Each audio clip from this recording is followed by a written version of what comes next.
everybody! Happy Sunday! Hope you're all doing well. We're going to play some D&D today, as always. But first, announcements. The first major announcement is all streams for 2026 are Extra Life streams. You can click that link that's in chat or the About Me section. Donate to Extra Life, a great charity that helps out children's hospitals all over the United States.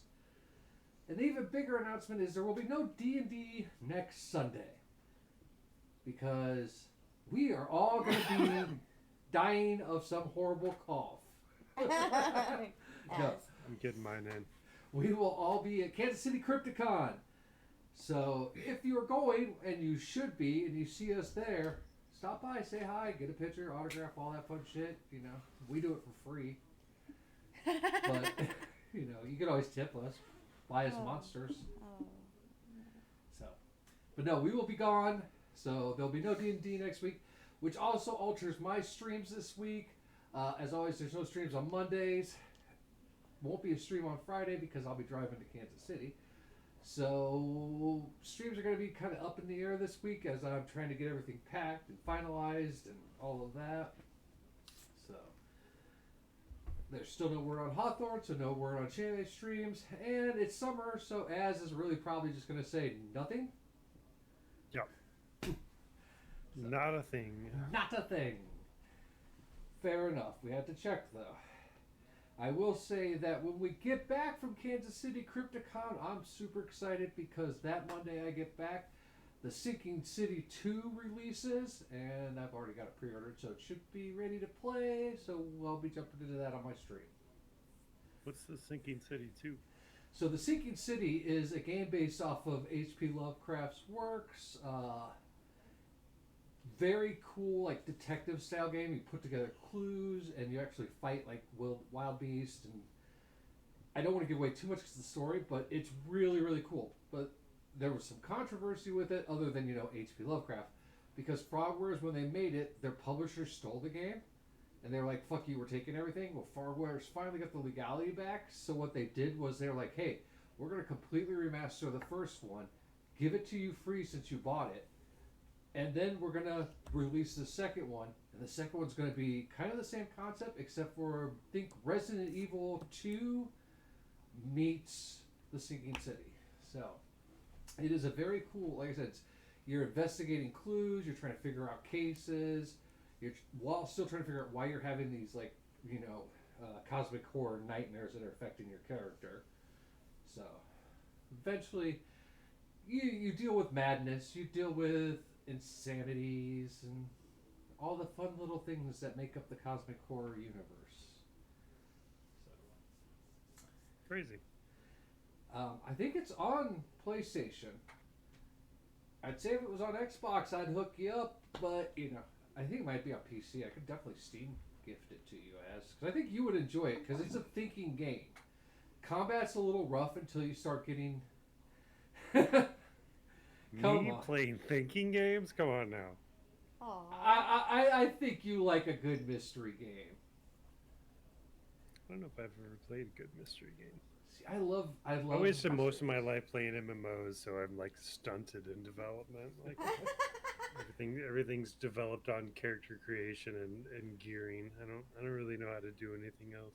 Okay, so what I'll do is I'll find out if it's on Steam. I'll gift it to D, and you can play it, but D will hold your hand. There you go. Because I know D. That'll work out. I know D will just be like, "Oh, I know this Cthulhu Mythos. This is what's happening. You need to go here probably." She'll just put it together by knowing things about the rest of the cosmic horror universe. Right. So. But yes, I'm excited for that when I come back. First we got to make it through Kansas City Comic Con, which is going to be awesome. Billy Zane's going to be there, which I'm excited for because he said one of the greatest lines ever in a movie. Jeffrey Nothing, former singer for Mushroomhead's going to be there. Tyler Maine is going to be there. A whole slew of cool motherfuckers are going to be there. We almost got a Cthulhu plushie. This big Cthulhu plushie. They wanted $27 for it. Yeah. I was going to buy two. I want to say Christmas. I saw. I forget where we were. They had these plushies, and one was a plague doctor, and one was like a a druid of the with mushrooms and stuff, and I'm like, fucking, this is perfect. And they wanted like $30 a piece for those. I'm like, I love those guys, but No. $60 for stuffed animals, that's not Well, coming see, out of I my was Right. walking paycheck. around the store with two of them because I'm like, one for D, one for my car. And then Right. I was like, hold on though, and I put them down because we're in Spirit when this happened. So I pulled it up on Amazon. I'm like, I can find the exact same ones on Amazon a lot cheaper. So I'll just add those to the cart on Amazon and put these two Right. back. Yeah, if they were like homemade or something, then sure, I'll give that person money. But it's fucking Spirit. Like Yeah. they're probably ordering off Amazon anyway. Anyways, yeah. Yeah.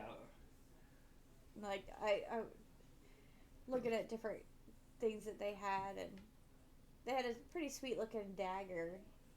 For next year's cosplay, I plan on doing like a badass female pirate. And I was like, ooh, that might be cool. They wanted like $17 for it. I'm like, I know I can find Right. a better quality. Yeah, this was a Yeah. plastic dagger. Like I Right. can take her up to the marketplace and we could find real daggers. Or we could just Or- go to anywhere in the house and grab one of my ones that are floating around here. Yeah.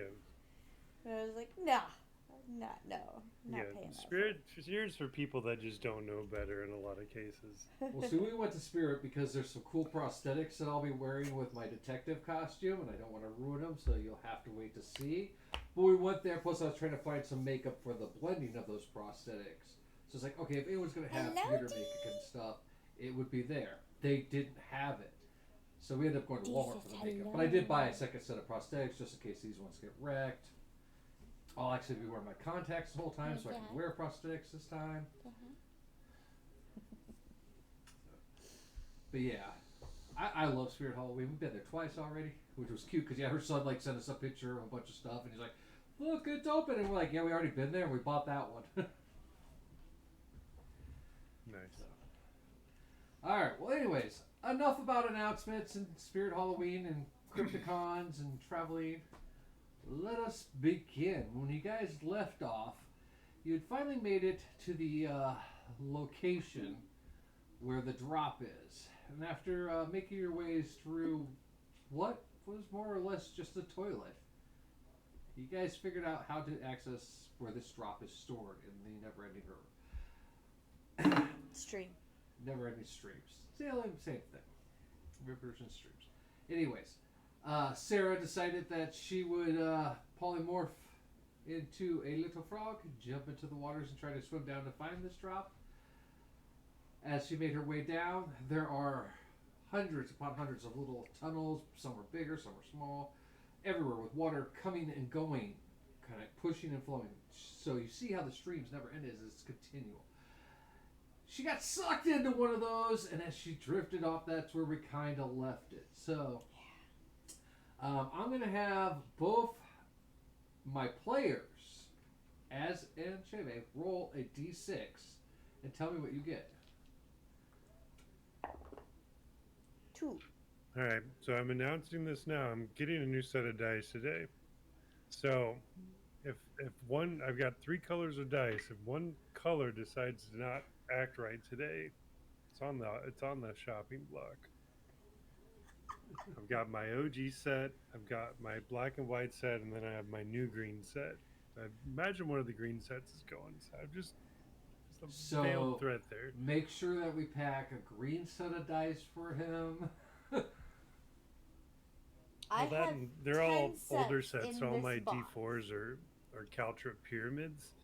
Those are And the they have only new ones. D4s that are like curved or whatever. No, I want no. a set of those. Fuck those. Those are horrible. So in this box, it carries 10 sets, complete sets of dice, and then I have another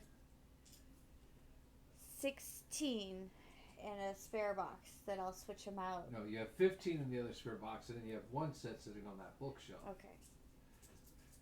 So Just when 26. these ones start acting up, I'll do a These are switch the out. only acceptable D4s in the world. God, they roll so badly though. They're Okay, supposed to. Yeah, but the square ones with the rounded edges roll really well, and I think I want a set. They suck. I hate them. Well, If they tell everybody's me got just preferences. a D4, I'd just get one D4. So. When I get my 3D printer, I'll make you just a bunch of weird D4s for you. Just for you. You'll have a whole box of D4. Anyways, what did you get on your D6? I got a 2. So did I. So roll again, both of you. I got a 5. I got a 3.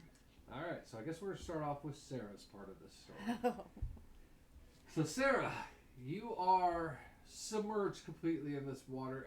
There is just enough like lichen growing in areas that there's a little bit of light.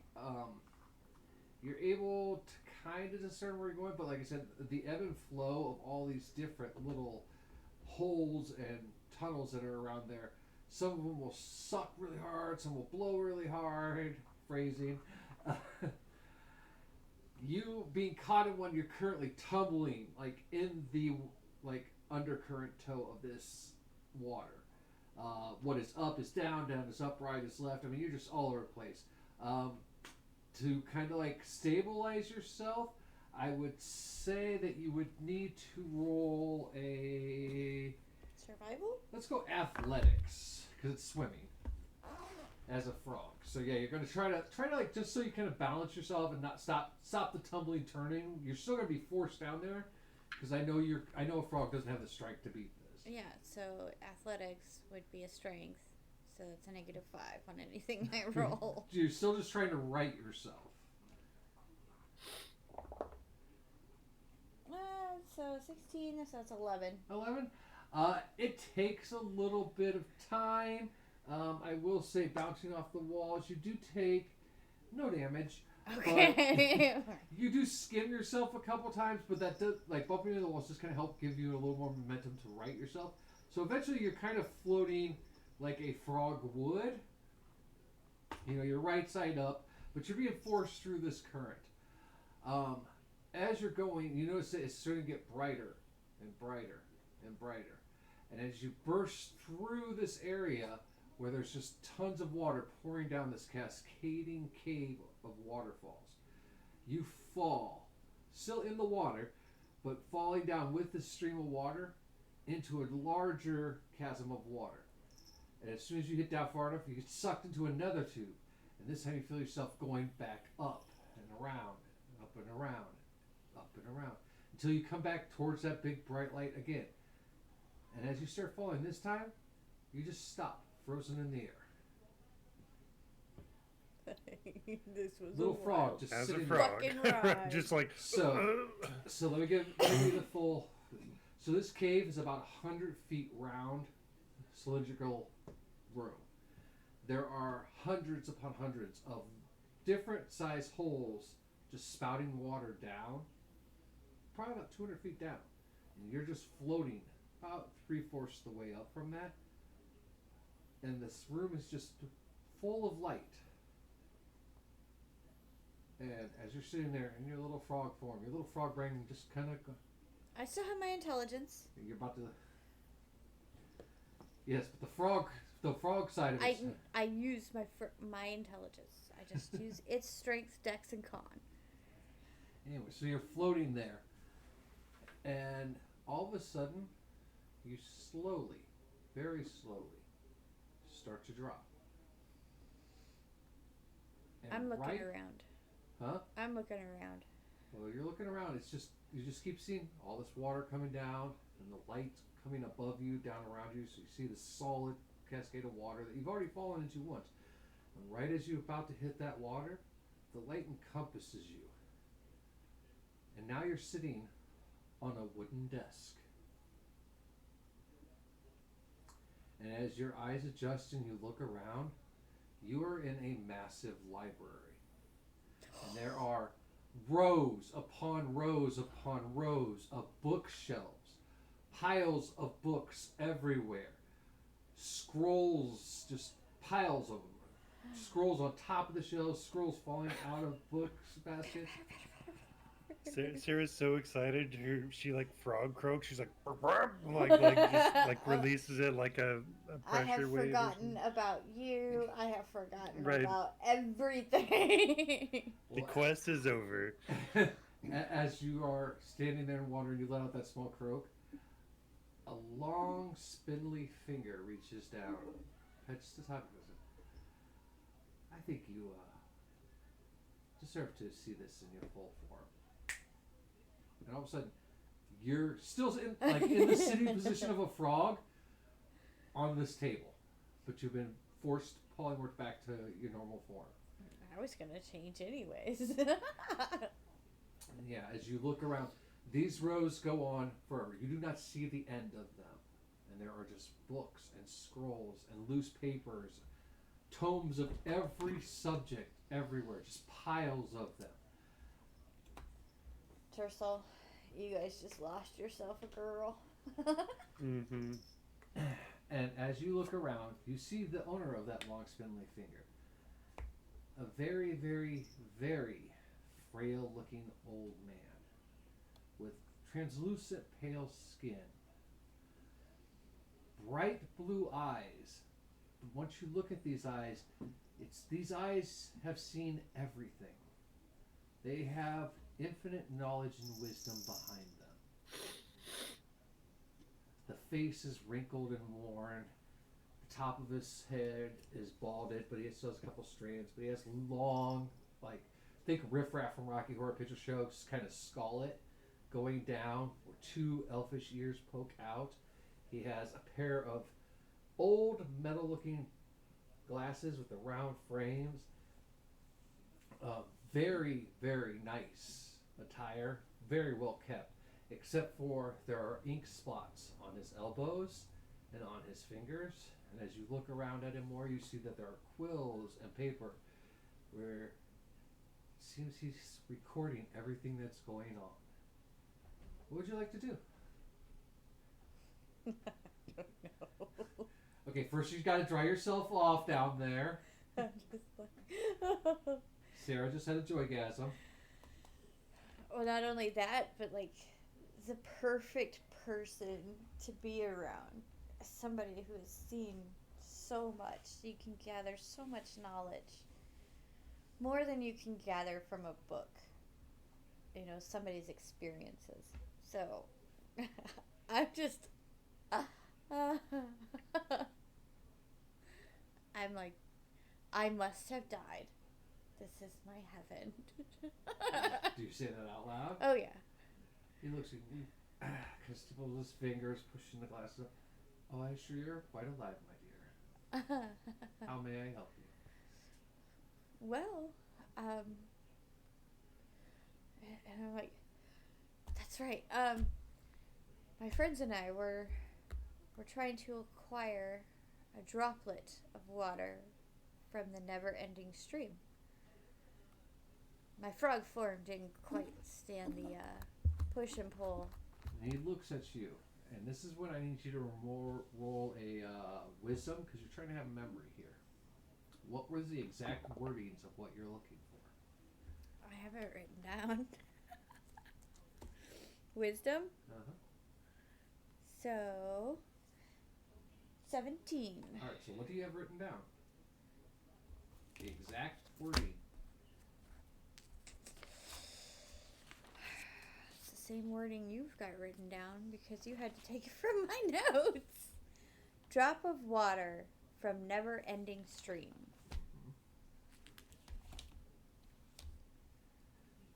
And he looks at you and goes, and what is a never-ending stream? Oh, please don't do this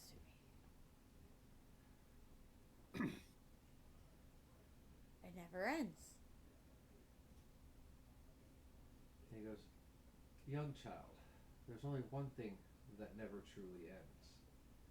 Even as you saw, all those streams of water go to one place. Eventually they go to rivers, to lakes, to oceans. Eventually they get dried up, drank, used, and then they're gone.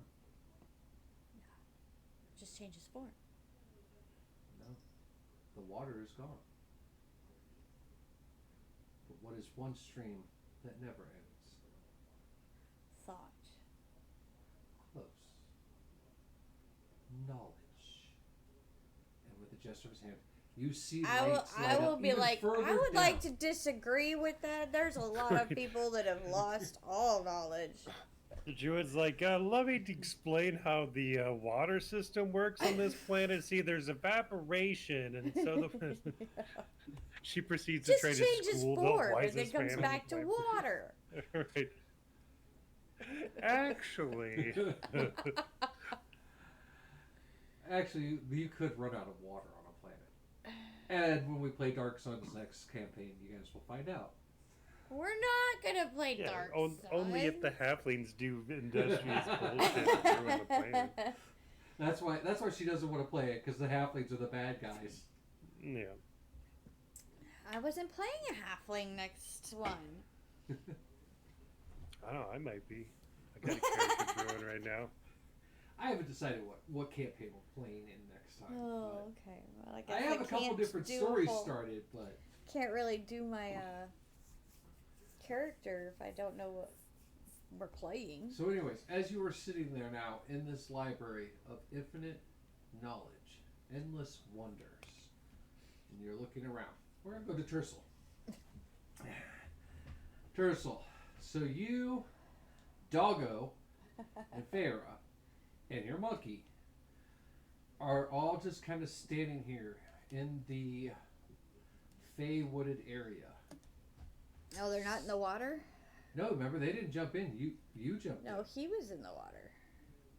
He was next to me. in. Yeah, He they were had the down, monocle and he was looking down the hole. but it's the wooded area around it. No, he was in the water with me.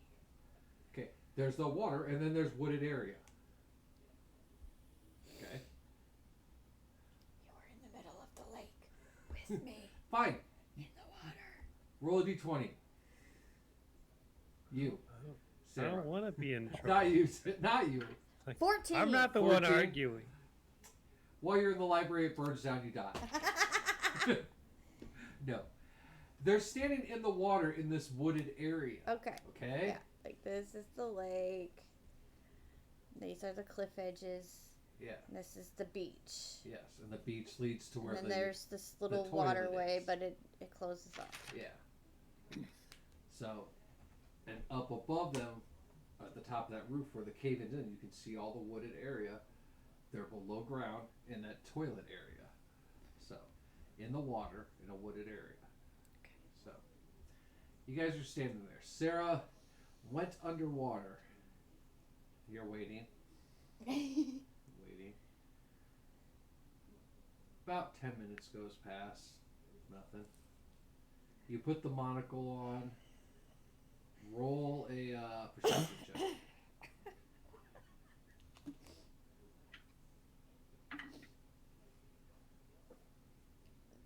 They're discussing dirty how 20. long a Dirty frog 20. can be underwater. You spot exactly where that drop's supposed to be under the water, but you can't detect Sarah. So you take the monocle off. You're just standing there.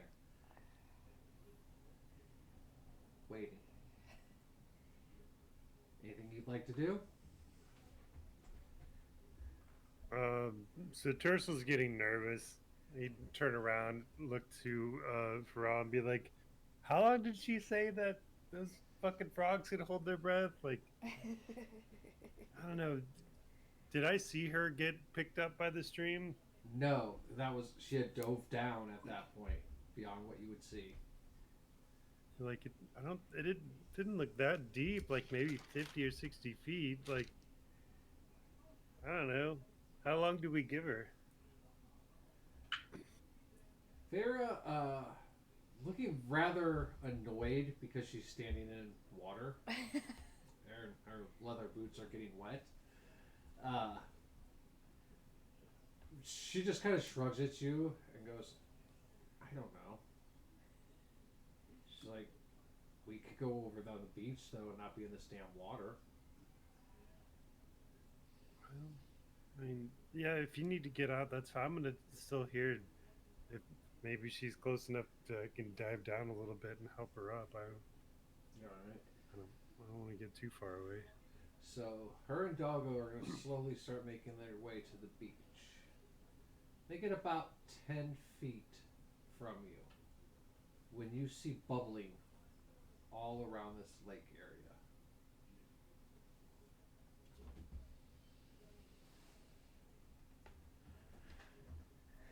Jake, you gotta move. Come on, buddy. He makes a great dry erase marker. Yeah, it even matches his coat. Do you need me to move? No, I just need to get out something.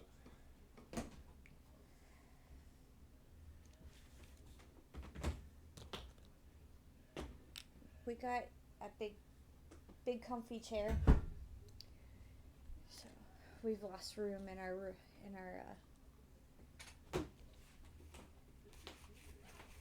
It used to be a living room. It's our game room. It is no longer my living room. It is our game room, and it is our Halloween storage.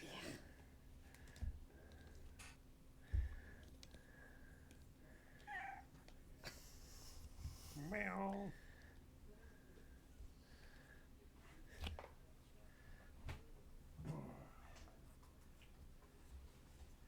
All right, so yes, the water around you starts bubbling, and then you see rising out of the water skeletons.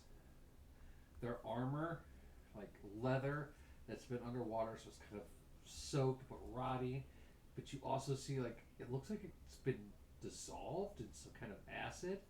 And as you look at the bones on there, even the bones kind of have like this Stop. scarring that you, as a medical person, would be like, looks like acidic. So, what would you like to do?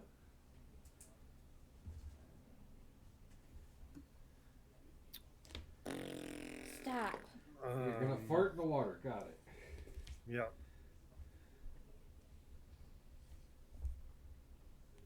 I guess I'll try to get closer to Farad and Negan, just so we can unify and not get separated. All right. Well, they were about 10 feet away from you. So if you're here with your monkey, we'll say that they've made it to about here. So there is definitely one guy in between you and them. Yeah, we're steamrolling through that motherfucker and All right. get to my friends. All right. So you're gonna try to attack him, or are you just gonna push through? Well, skeleton. I'm gonna swing my mace. All right. Go ahead and do attack roll. 'Cause he's facing them, so he hasn't seen you yet. It's not great. 7 and plus 7's 14 to hit. That hits. I gotta find all these fucking dice. This one. This guy. One of these here. This thing. Yeah. Alright. Nope, I got one more. What is Doggo's initiative? Do I need to roll for him or No, do you just I'm want? rolling for him. He's a +2. +2. Alright, I did not get a smite off. So I got 7, 10, 11 points of physical and 9 points of divine? No. What's the holy magic called? Divine. Radiant damage. Radiant. Okay. Yeah, it crumples right underneath you. And without a second thought, just moving back to get to my friends. All right. So yeah, this one crumples, and you guys get closer. At that point, Favor and Doggo are turning. I do need you to roll for initiative now, as another skeleton comes up out of the water further out. Nice. 18 for initiative.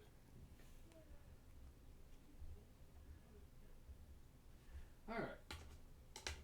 So, yeah, as these skeletons come out of the water, and like I said, what armor they have, if any, is leather based. It's waterlogged, time is destroyed, but also has some acid scarring.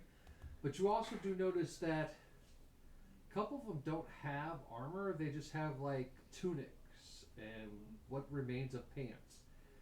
All of them are carrying garden hose, pitchforks, wood axes, and they're all just kind of staring at you. So Feyre is up first. She is going to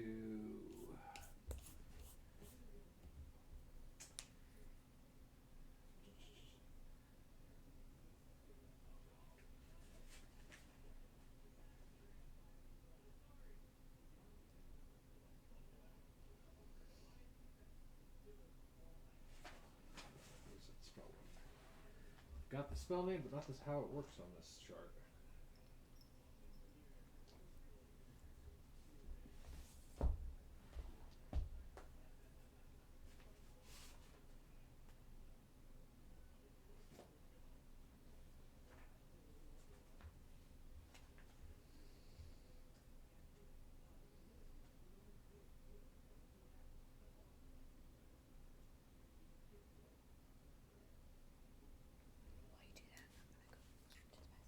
While you do that, I'm gonna go real quick. Okay, so she is going to, using drow magic, she is going to cast Fairy Fire. So, Fairy Fire, all creatures that are within this 20-foot cube within range. So, that will be this cube right here. So these three that are in there, they have to do a dex save. If they fail,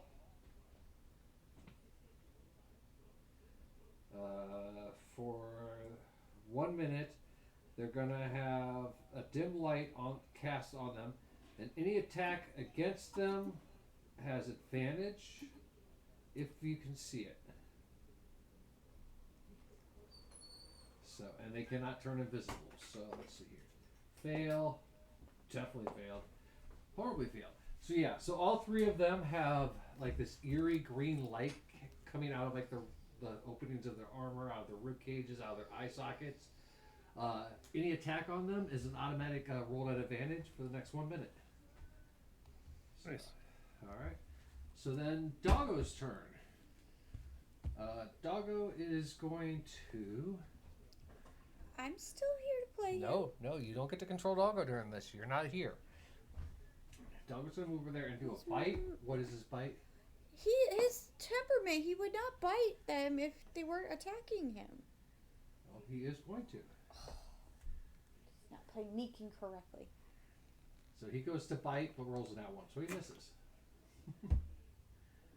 All right, Turtle, your turn. He wasn't really into it. That was even an advantage. He rolled two nat ones. So that brings up an interesting point. Are the skeletons doing anything at all? They Have they just haven't. risen and they're They haven't attacked yet, mainly because they rolled extremely low in initiative. But they are all standing with these weapons defensively. Farm equipment defensively. Farm equipment is weapons, as the Okay. Scots. Just to clarify. that's good enough for me. So yeah, I'll just walk forward with my mace and swing at another one. All right. That one? Or that one? Remember, you have advantage on the roll. Thank God. I can tell which one of my dice wants to not be part of the group anymore. So that's a 17 to hit. That hits. Take my collection of damage dice. We are not getting smites today. That is 11 points of physical and 8 radiant. 7 and 8, which makes 15. So yeah, that one crumples to the ground. It wasn't a 6-7? What? What? Someone's going to be rolling a new character before the end of the day.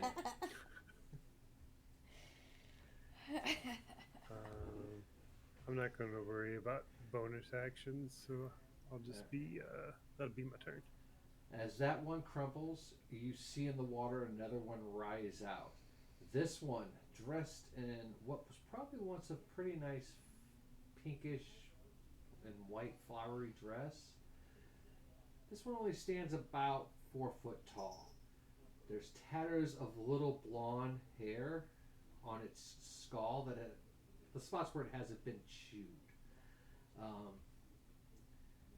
You see it reaching down in the water. It reaches down and it picks up a rock about the size of its own skull and holds it in its hand. So I think at that point, Tersa would realize that these. Safe to assume that these are partially digested things giants have eaten shit out, and now they're collecting in this thing. That'd be a safe assumption. Roll a wisdom.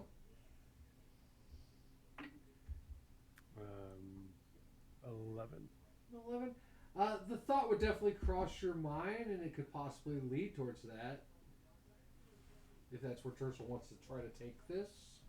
I don't, I don't know that there's any pity to be had, but just talking to Faravia, like, if these are giant shit corpses, like this could be a never-ending stream of trouble. I don't know.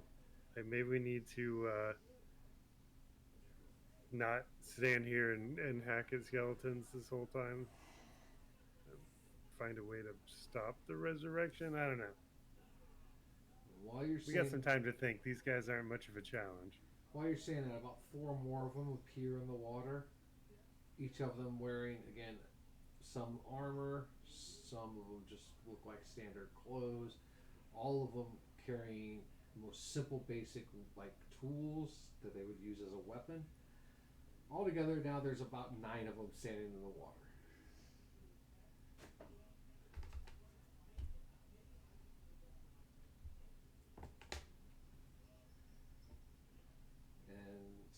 That was the end of your turn? Yeah. Alright. At that point, it is these 9 zombies' turn. You see them all slowly start to move in closer. So, like, they're all grouping together, all 9 of them. And as they get closer, yeah, you see some of them have, like, chunks taken out of skull, some, like, an arm is missing completely. Their other arm's holding, like, one arm's got a table leg. You see rib cages that have been shattered and are hanging on by just like little pieces of sinew that didn't dissolve yet. And they're just standing there, staring at you.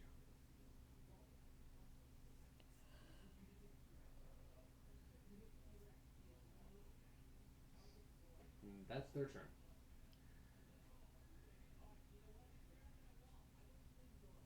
Okay. Farah, you said that stuff to Farah, right? Yeah. Alright. She looks at you, kind of smiling, kind of agreeing with you. She goes, she walks up close and smacks you on the ass and goes, "Well, you're the talker, big boy." She gives you bardic inspiration, but then with a wave of her hand, the skeleton closest she casts Speak with Dead. You have 5 questions, she says, and then walks away. Does that work? Mm-hmm. I thought I had to be the one that cast the spell to ask the questions. I don't know. So she walks away, like behind you, and yeah, now there's a skeleton right in front of you. You have 5 questions. And remember, they don't have to Sarah answer. when I need her. They don't have to answer, and they don't have to be truthful. They don't have to be truthful? No.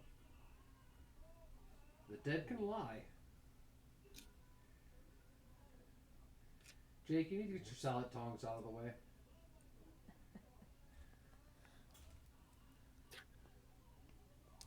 Um, I don't know.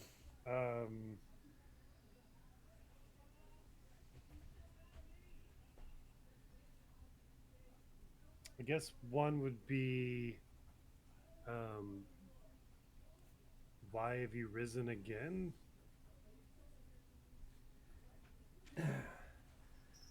This ever grinning face of a skeleton that's close to you opens its mouth.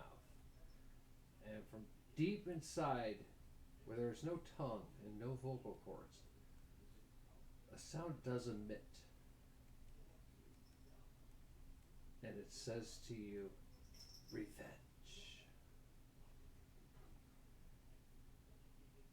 Revenge. Mm-hmm.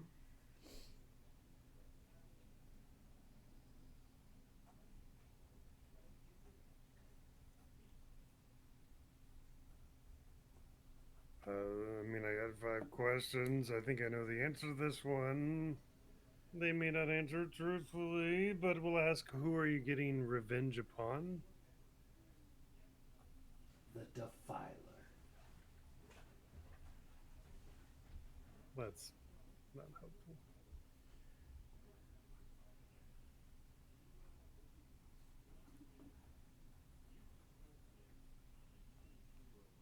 Um,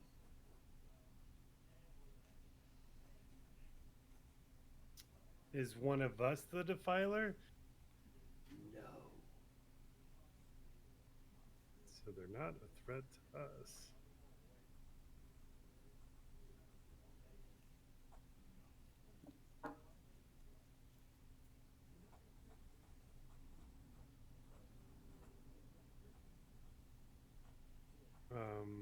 Got 2 more questions.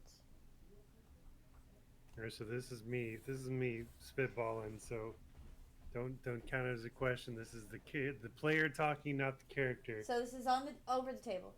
Got it. Yeah. What do I need to get out of these fucking skeletons? Like, they're not attacking us.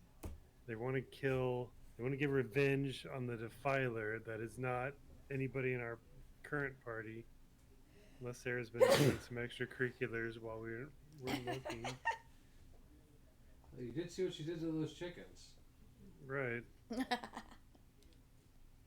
that one poor fairy that got rocks slid upon. Yeah. Crushed fairies. I mean, Sarah's pretty vicious. She's actually the bad guy in this story. You guys just Hello, never figured it out. Stratman. Strat-A! He says, "Don't let me interrupt this cat feet." He called us nerds. We love you too, sir. Real quick, before you ask your next question, roll a perception check. Okay. That'd be a dirty 20.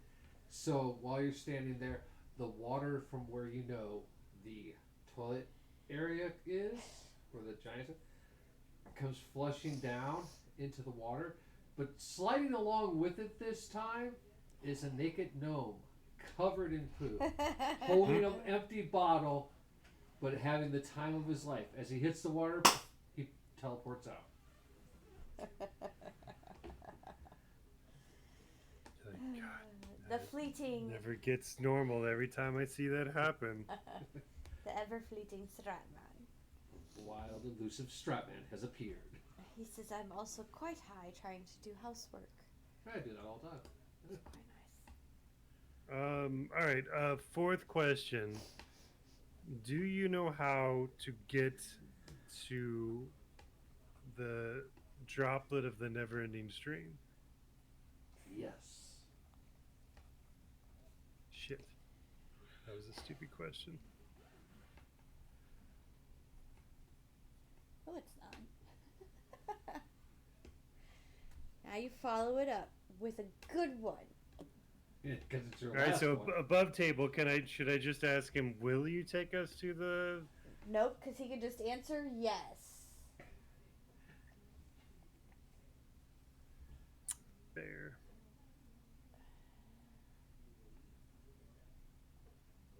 You could ask him how to get to it.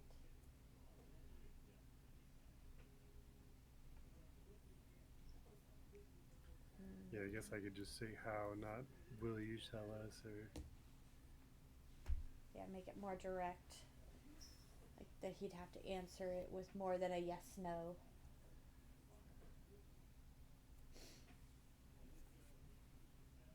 I mean, there's 3 other zombies. I could just have Farah ask another fuck.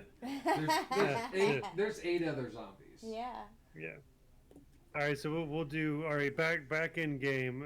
How do you get to the droplet? He doesn't respond. But you watch the skeletal hand as he points to the water behind you, where Sarah went.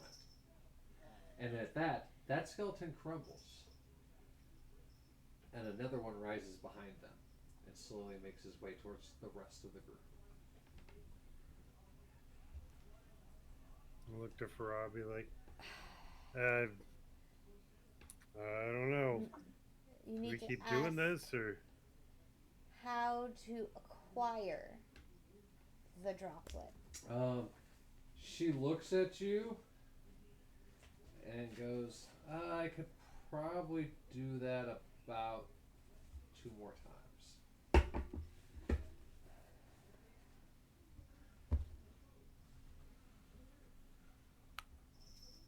so they're not attacking us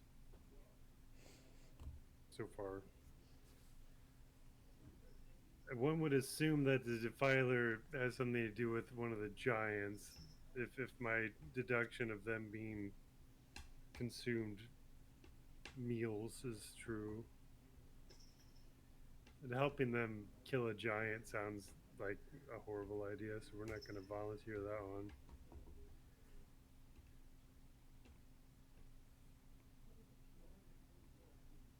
Well, while Tercel figures that out, we're going Oh no. to the library where Sarah is. Sarah, you've been sitting there, mouth open, drooling. No, And- we're in an open debate about, how water is a never ending loop, and Roll he's a saying D100. that no knowledge is. Roll a D100. I'm explaining that people are stupid. Just to the 100. Yep. 50. 50. Your conversation, though compelling, you finally get the sense that it's falling on deaf ears as he has wandered off, and you see books coming up and stocking themselves as he walks by.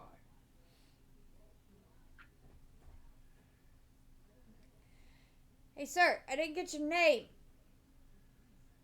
He just keeps walking. Yeah, we're in the Fae. Well, fuck. I need to get back to my friends. At that, he stops and turns, and you hear, even though he's about 50 feet away I'm from crying because this is you, where I want to hear stay. in your head his old gentle voice. To do that, you must first gain that drop.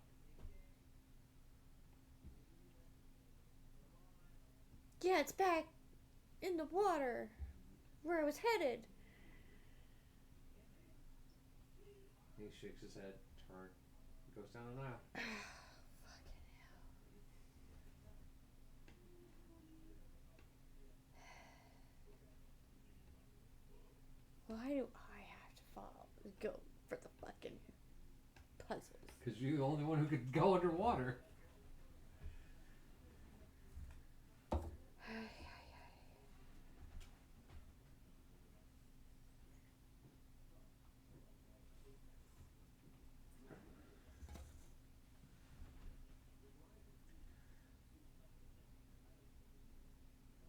I hate you.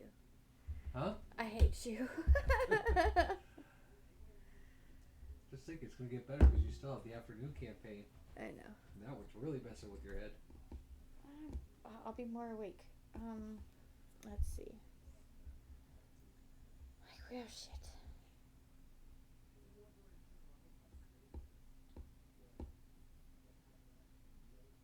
I'll run after him. Alright. What do you mean? I need more info. He looks down at you because as you get closer, you realize he's about 7 foot 9 inches. He is exceedingly sure I'm at his tall and calf. spindly. He looks down at you like a father looking down at a young child. steeples his fingers and goes, "That's the first smart thing you've said all day." I bite my tongue.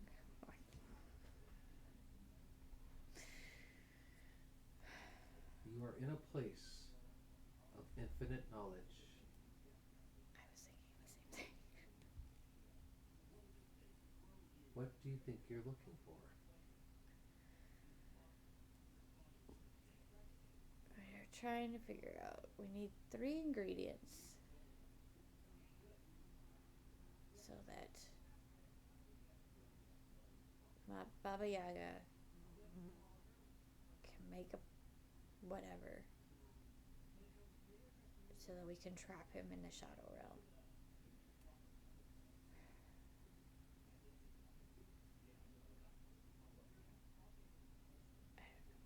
A book. I need a book. He smiled. A piece of thin parchment appears in his hand, and a quill in the other, and he jots down directions for you in the color of a book, and hands you this piece of paper. It tells you to go back the way you came, turn left, turn right, turn left, go straight, left, and you will find the book you're looking for, and it is blue. My favorite color. It's probably a shelf full of blue books. So as you scamper off to do that, we're going to flash back to Tursel's group. Tursel, what have you guys decided to do with this skeletons? I don't know. I'm kind of thinking like, are the so this is above the table. Skeletons aren't really a problem. Like they're not attacking us. They are defensively stanced, like they're ready to be attacked or attack, but they do not appear aggressive. But above the table, you wouldn't know, but as Tursel, with your war knowledge, you would know that at any moment, anyone that's in one of these stances they're holding could go from defensive to offensive like that. You've seen it in battle. So, do with that as you wish.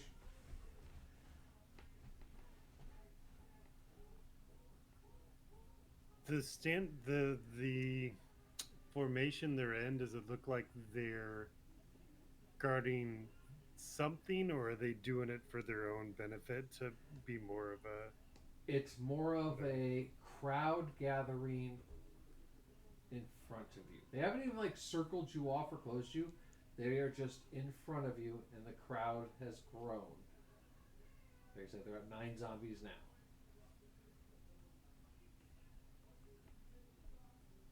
Well, I looked at Farah, be like, I mean, do you want to do a subquest? We could see if we could help these guys out. Like, if it involves that giant, I don't know if that's a great idea, but these fuckers are gonna keep popping up, and we gotta apparently figure out a way to dive underwater without frog transformation abilities.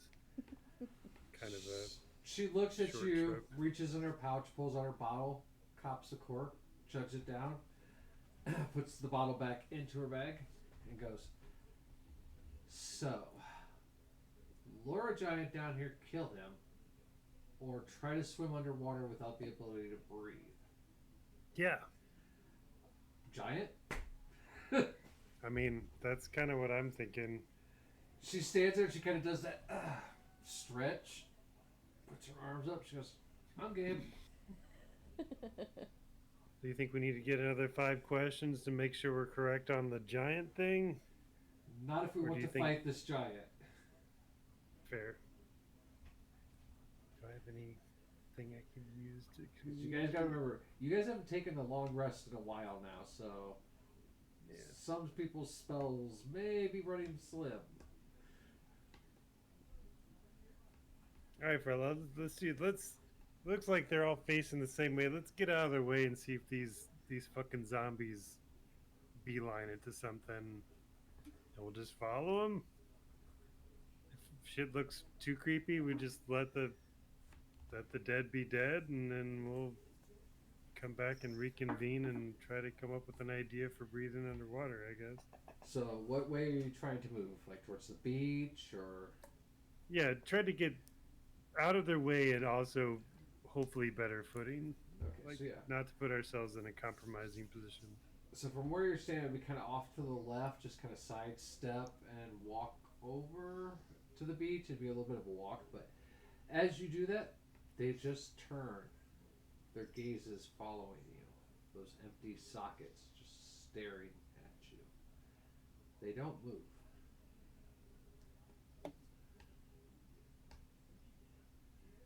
Okay, so they're not headed somewhere.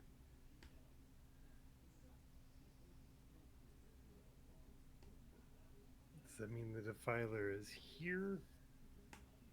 And if so, what are we going to do about that?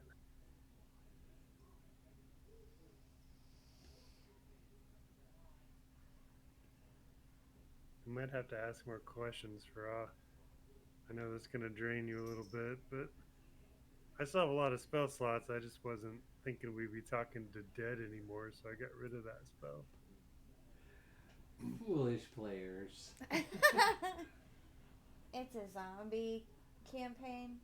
Like I said, wait till the next one. I'm gonna shock you out. There won't be any undead, nothing. No red and blue ball puzzles. You're gonna be like, what the fuck? I don't know what to do with this. 3 years of our brains are gone.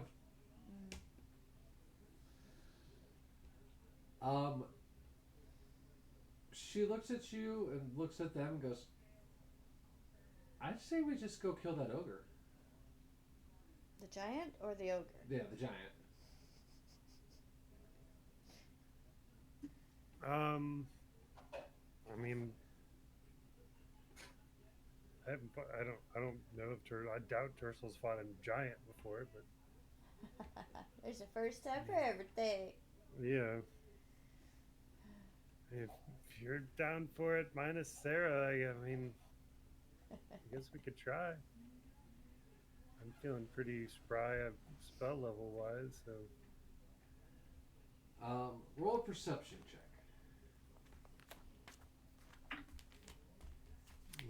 14. 14. So as you're kind of saying that, you look at her, and she's looking up at the ceiling, and then kind of tracing to where the toilet is.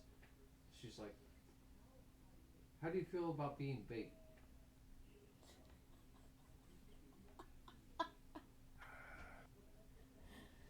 I mean, if I'm imagining I'm going to be running soon anyway, so I think I could pull that off. Good. Come with me. She takes you to where the tunnel opening is, and using Dimension Door twice, she's able to get you to the top. Oof, 2 spells. Yeah. Well, she's gonna have to use Featherfall, so 3 spells to get back down. So she's using a lot of spells here. She tells you to lure the giant 25 feet from this hole, and she points in the direction you need to go.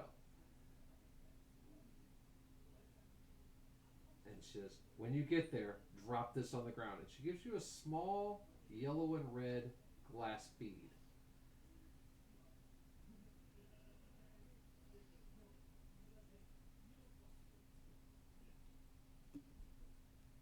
And then she jumps down the hole.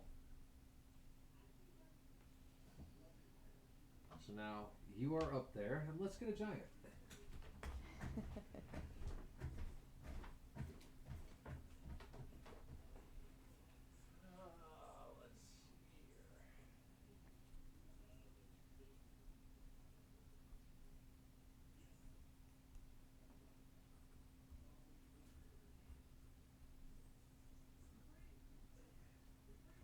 We're gonna go old school with our giant today.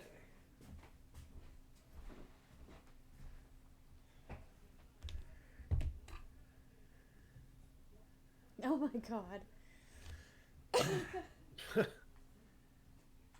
That's old school 1980s D&D. Good lord. It's actually an ogre, I believe, but we're going to use him as a giant because compared to your mini, yeah. So, you're standing there at the what we've called the toilet area, and you're looking at the direction the favor says you need to go. It's opposite the way you saw the giant run off to last time. What would you like to do?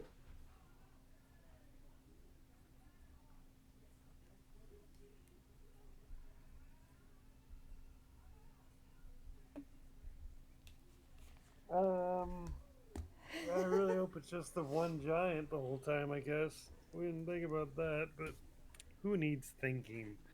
Um, Apparently, all of us. On a so Sunday imagine morning. giant footsteps are probably pretty easy to notice. Does it look like there's a well-worn path from the toilet to one area? Give me either perception or survival roll.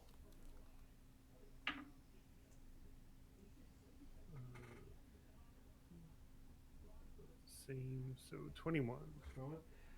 You can see the brush and trees, the direction you saw him walk off, clearly have been battered down by repetitive heading in that direction.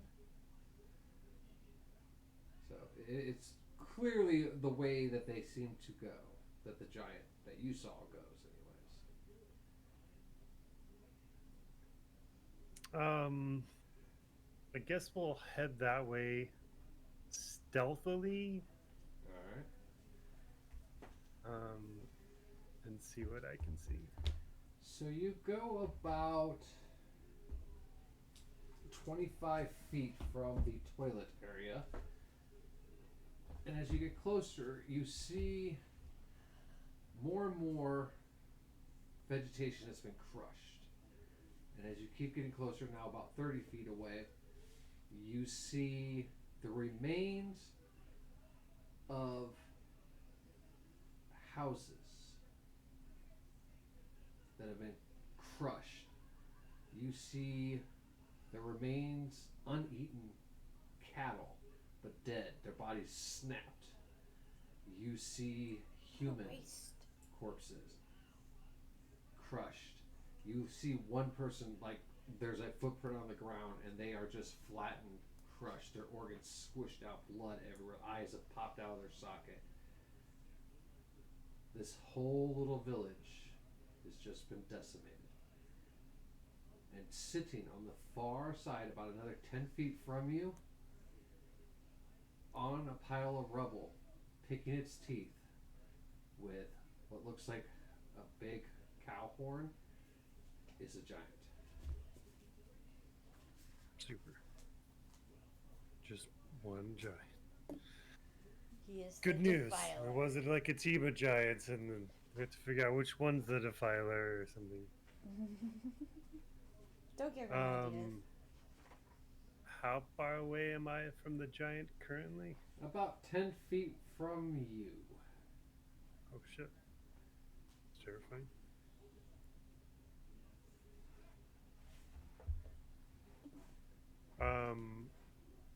And then in terms of me seeing it seeing me, casting a spell on it, how far away can I get? Their perception is actually pretty decent. I'd say maybe if you're stealthy, you could probably get right up close to it if you did go on a stealth roll. So I'm thinking more like I'd like to shoot a spell at it from as far away as I can. Oh. With it seeing me so it can chase it. Oh, it has very... Giants, for not having a lot of intelligence, have an extremely high perception rate. Okay. It's actually scary. So, I would say, yeah, your spell distance is what? For the spell you're thinking? I was going to use a cantrip, so it'd be 60 feet. 60 feet? I would say you were well within that range. I'd say you could even back up like maybe 20 more feet. Okay. Where is... So I gotten 30 feet from the toilet, and my drop-off point was 25 feet beyond that, so that's 55 feet total. Yeah, you need to get about 55 feet. He's got to go this way? Yeah. Okay. Yeah. the giant where he's facing right now. That's where the giant is. You're gonna run backwards towards the underground group that's there. So, toilet. Do I have? But he has to get past the toilet.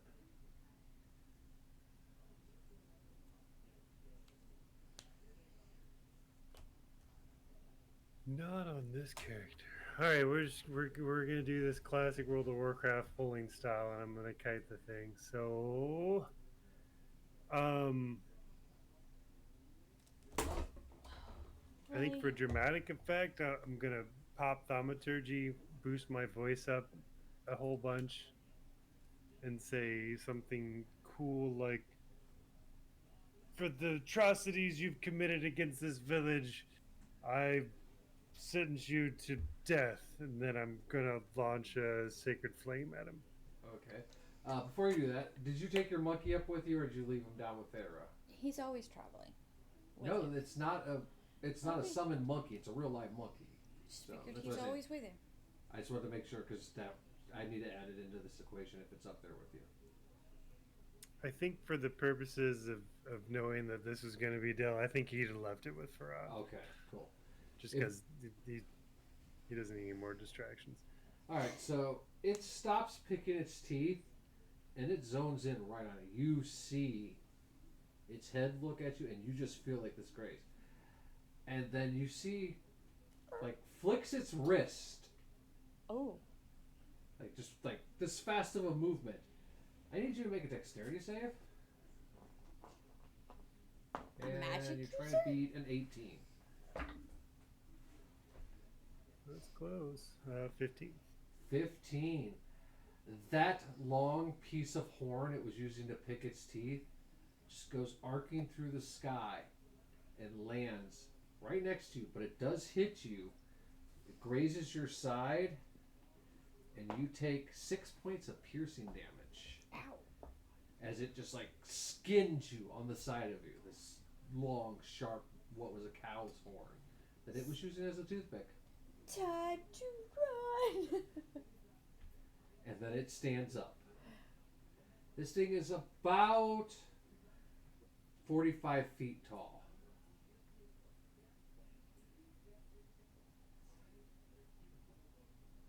So, It's going to be fun to watch this guy fall.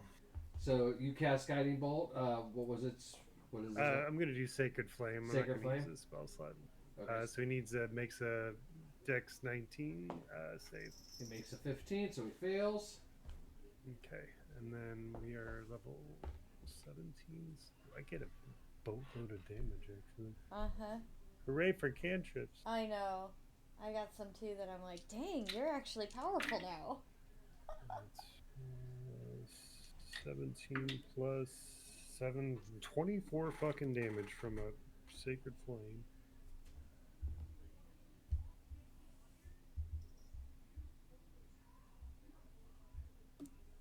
And then obviously, as soon as that's fucking left my fingertips, I am hightailing it How fast as fast my can you go? 30. All right, so yeah, as you go to run that, I am going You're to at have the you roll toilet. initiative now, since that was a surprise attack kind of thing. But you gave away the surprise by yelling. But you are at the toilet.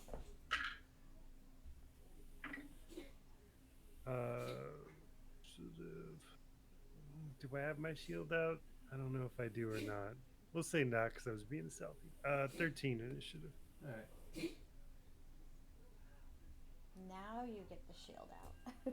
Okay, so yeah, so you turn and run.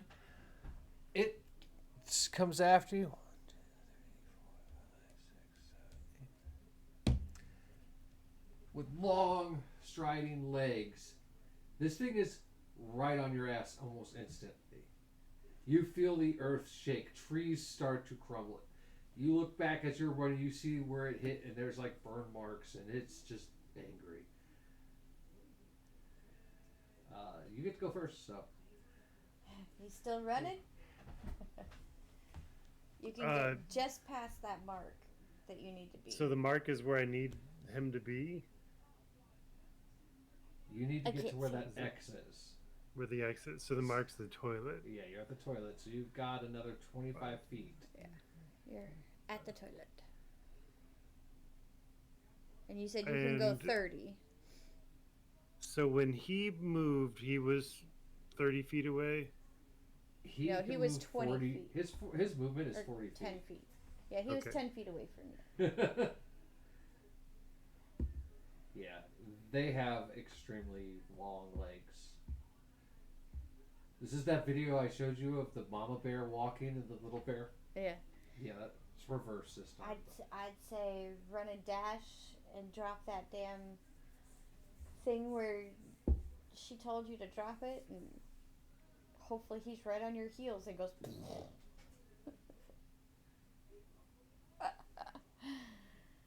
And dropping the B to be a bonus action, I hope.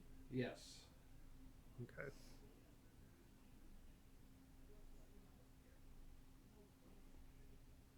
Um.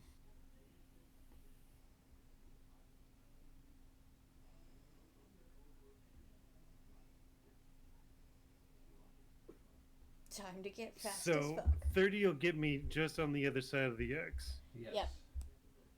And Farah just said to get him to that point. Yeah. Yep.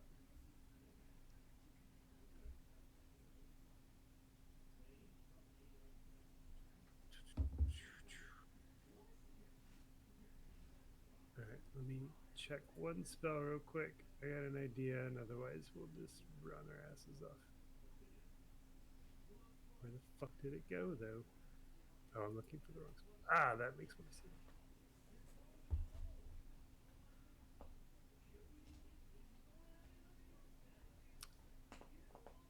Alright, what I would like to do. Yeah. That's a really good idea. I don't think it's gonna work though. So yeah, Go we're for just it. we're gonna dash. I'm gonna drop the beat as I cross the point, and I'm gonna try to just get. Are you gonna Far change away, so- direction, or once you get there, or are you staying straight? No, we're gonna beeline it straight so that there's no chance of him getting anywhere over that, not over that X. All right. Drop it. I want you to roll me just a straight D20 roll real quick. For what? Just roll straight D20. For what? 19. 19? Nice. Yeah. You kind of like Matt Damon this. You're jumping over what little branches are in the way of your full armor. You kind of do that baseball sliding into third, drop the bead, get back up and kind of run the last 10 feet as this thing's just stomp, stomp, stomp. As soon as it gets to that point, blinding light. And then the ground shakes as the ground caves in. And it falls down the hole. So now in D&D, fall damage for it is 1d6 for every 10 feet. That's a 100-foot hole. Damn. So, Oh, look at all them sixies. so that's 24, 28, 30, 35, 38, 39, 42 points of fall damage on the giant. Now, before I do that, what did I say was 42? Mm-hmm.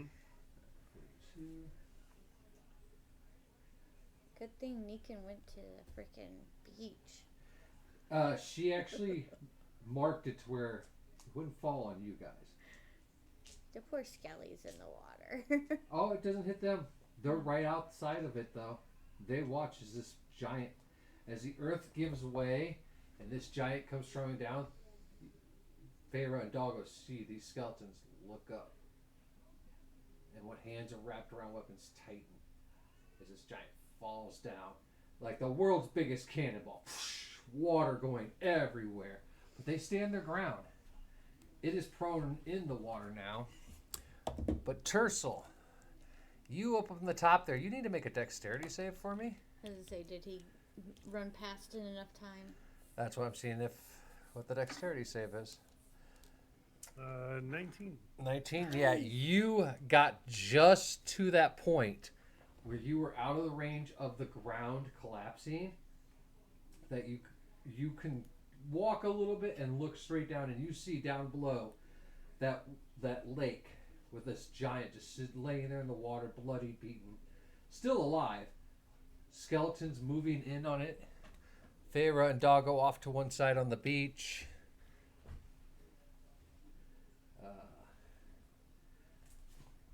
Let's see, Feyre. Get some initiative here.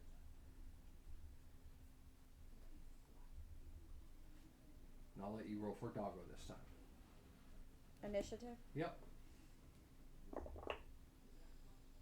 19. And Monkey? Ooh. 15.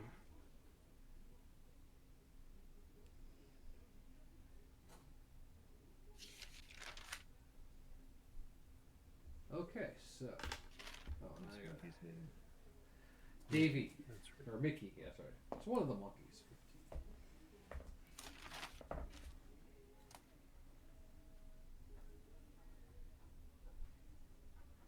Okay. Damn it, I closed that book, which I had the spell that Feyre's going to cast. She's up first. So, yeah, as the water splashes and goes back down. So yeah, there's probably like a Oh, yeah. a tidal wave. There is a tidal wave of it.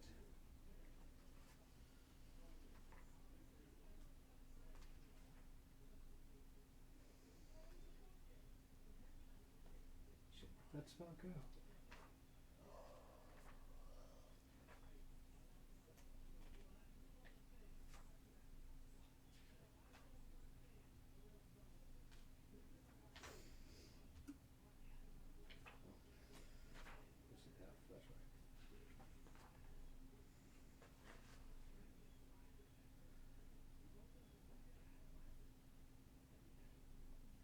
All right, so Tersa, I'd like you to roll a perception check for me for this one. Hi. That is a natural 20. Natural 20. So you looking down at the water, the giant, the skeletons, Doggo, your monkey, Feyre. You see her open a pouch that's on her hip, one that you haven't seen her open before. She pulls out a long tentacle. Wrapped around it is some string and some beads. She takes that off and sucks that back in her pouch. And then she's going to cast Everett's Black Tentacles. So...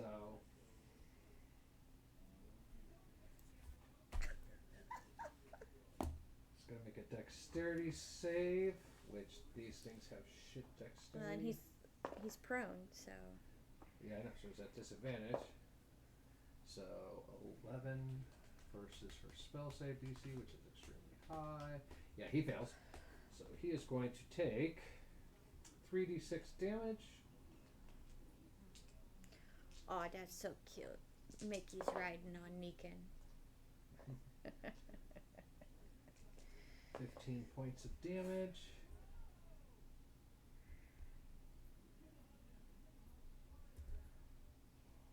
Alright. And he is restrained at this point. You can make a strength or dex check against the spell dates to free itself on its turn. So, spell save. I just see this little monkey on the, holding onto the pommel of the armor that Neekin wears because it's got a little saddle area. You're not there. I'm saying I'm looking at this. Okay. He's just holding on to the take pommel damage and every he's turn like, in that spell, or No. it's just the restrain and the... Oh yeah, it will take it. Takes 3d6 of bludgeoning damage every turn that it's in there. So if it doesn't break it. So, but yeah, so you watch her pull out this tentacle out of this pouch, and it flash a light, it disappears, and these black tentacles come up through the water, wrapping around this thing, around its wrist, around its neck, in its mouth, pulling it down, and it has it held down, and the water's just thrashing. That'll be her turn. So, Doggo, what would you like to do? no, he's just like, And he's got Mickey on his back. Just if something comes up onto the beach, he is Fare's protection. All right. So Az's monkey. What would Az's monkey like to do? Oh, he's totally throwing poo. All right. From Meekin's back. That's a 9 to hit. 9 to hit does not hit. Yeah. Meekin tells him in his own way, nice try, nice try. Do it again, do it again. Well, that monkey's got nothing but poo, so it's going to happen again, I guarantee it. Tercel, it's your turn. You are up on top, 100 feet above all of this. Watch. They used to have the stands. They're in there, and I don't want to dig them out. So the giant is currently prone Prone and restrained. Prone and is looking like the scene from Evil Dead in the forest. And so restrained means he can't even try to get up? He, on his turn, can use a roll to try to break free. But if he fails, no, he can't do anything. Okay. And giants don't, this giant anyways, they don't really have spells, so he really can't do anything. They're very... Besides struggle. Yeah, struggling's about all it's going to get to do. All right. Well, let's take care of that. So, carefully going to kind of lean over the hole and kind of motioning. My mace lights up a little bit. I'm going to cast command on him, and I'm going to command him to halt. So How he's far gotta is that distance? DC 19 Wisdom save. Wisdom.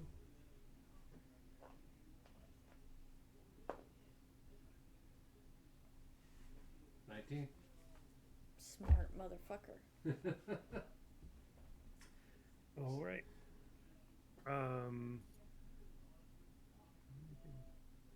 It's alright. He's rolling his evil die. What? What'd she say? That's Said my you were action. I got rolling no your bonus evil action. die. Can't hear you. Said you're rolling your evil die. I always roll my DM dice. Shut up. It's evil. Crybaby. And that's my turn. Alright. The giant is going to try to break free. He does not. So he's going to take 3d6 damage.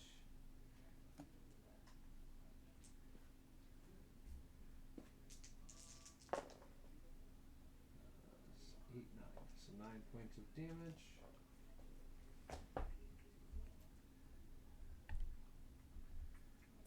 Alright.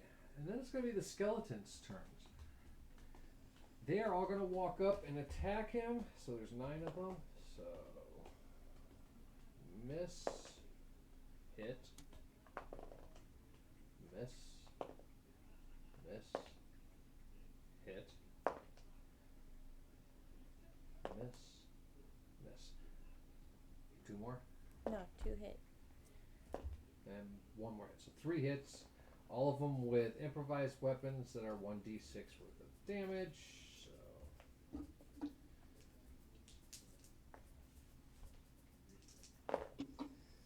For a total of 11.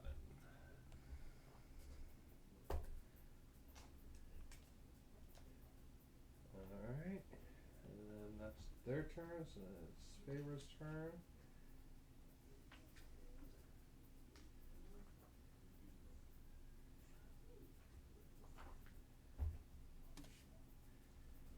She's actually just going to pull her bottle out and take a swig of it and hold her action in case he does break free. Doggo. He's still just gonna sit there. Monkey. He's holding his turn unless something comes up. Poo.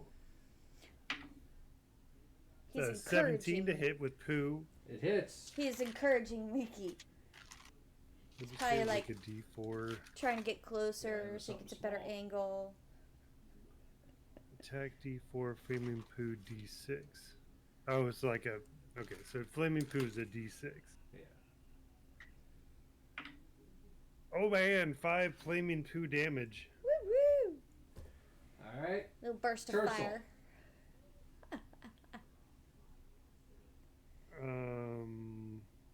Negan yips. Yep. How's our giant looking? The waters are thrashing with the tentacles in him. There's definitely blood bubbling up around him. He's not looking great. But he's a giant.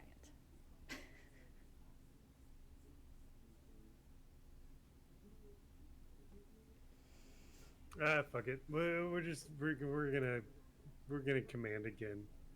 All right. Just, hope for the best. So 19 wisdom. Fails. Got it this time. Okay, so I'm gonna command him to halt. On his turn, he cannot move or take any actions. All right. It's his turn. Yep.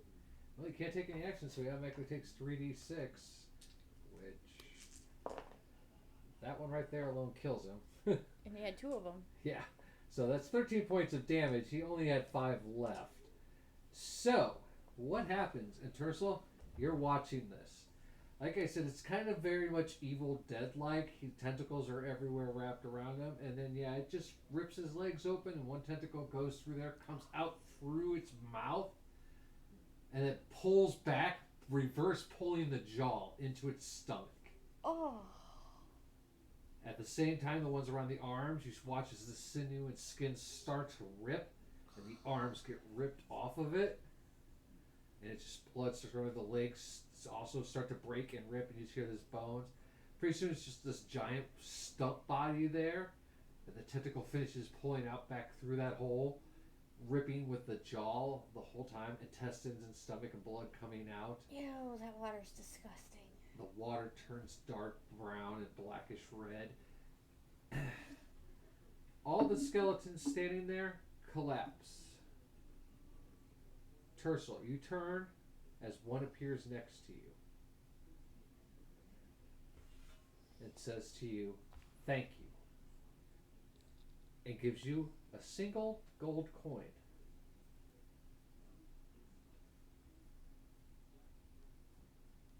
And then disappears. Sorry about that guy, Mace, but you're welcome. And so now, yeah, you're standing 100 feet above the water. Everyone else is down by this completely eviscerated, hung, drawn, and quartered giant. Feyre's just sitting there sipping a bottle, chilling on the beach now, feeding sausages to Doggo. Oh, Negan is so excited. His tail's going, and he's like, "Man, that was Tercel awesome." shouts down and be like, "Damn it, Farah, did you have to do the tentacle thing? That was disgusting." She just looks up at you and winks, and in your mind, you hear her voice go, "Maybe you later." Oh. No. As you say that, you feel something grab you from behind, Oh. and next thing you know, you're on the beach with her.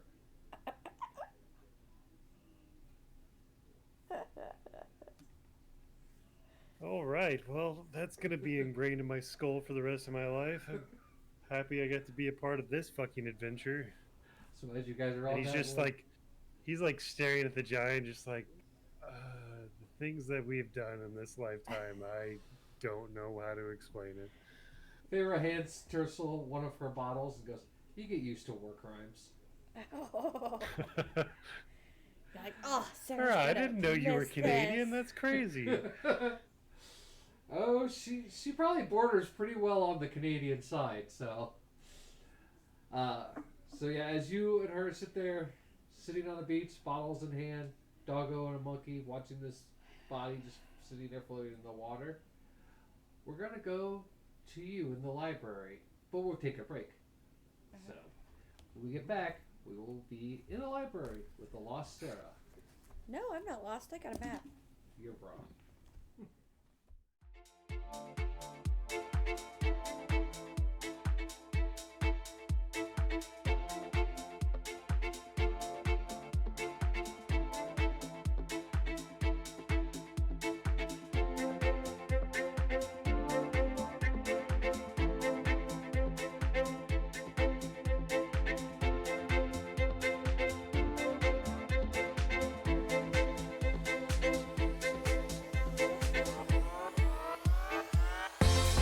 62 kids like me enter a CMN hospital every minute.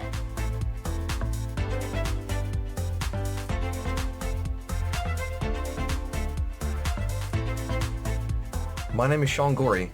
I'm from Cleveland, Ohio, and I want to change kids' health in University Hospital's Rainbow Babies and Children's because I was treated there as a kid, and this is my way of giving back.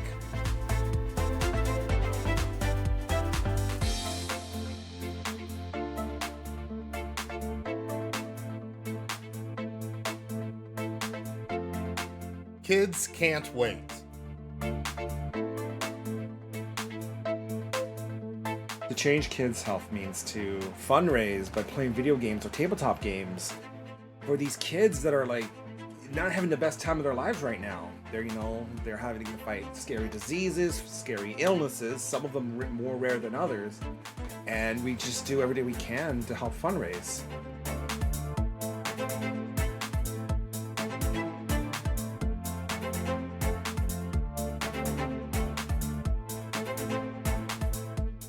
What's up, Extra Life? I'm so inspired to hear about all you're doing to help sick and injured kids treated in your local community, and the fact that you guys are playing games to help these kids is it's amazing on many levels. It's fun, but it's also making such a huge impact. So congrats on the millions of dollars raised today, and good luck with the rest of game day. And break a leg. Do you say break a leg when you're playing games? Probably not. That's more of an after thing. Okay, just have fun.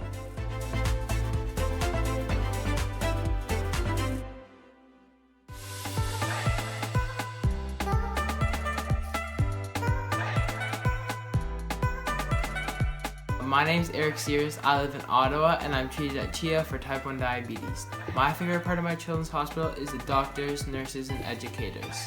When I show up to my checkups, I get high fives and hugs, and they're so supportive. They're just awesome. Did you know that 62 kids like me enter a CMN hospital every minute? That's a lot of kids that need help. Join Extra Life to help kids like me.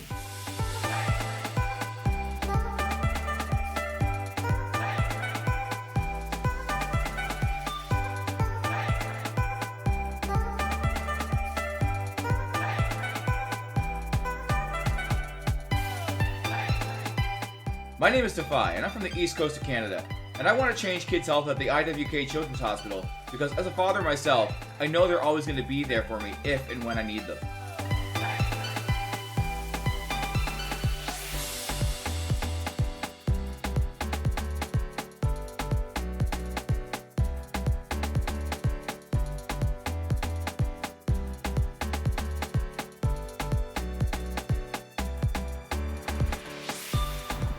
Million kids like me enter a CMN hospital every year. For me, I entered my children's hospital when I was 9 years old for my miracle story. Happy to report that my health is on the up, and it's all because of gamers like you.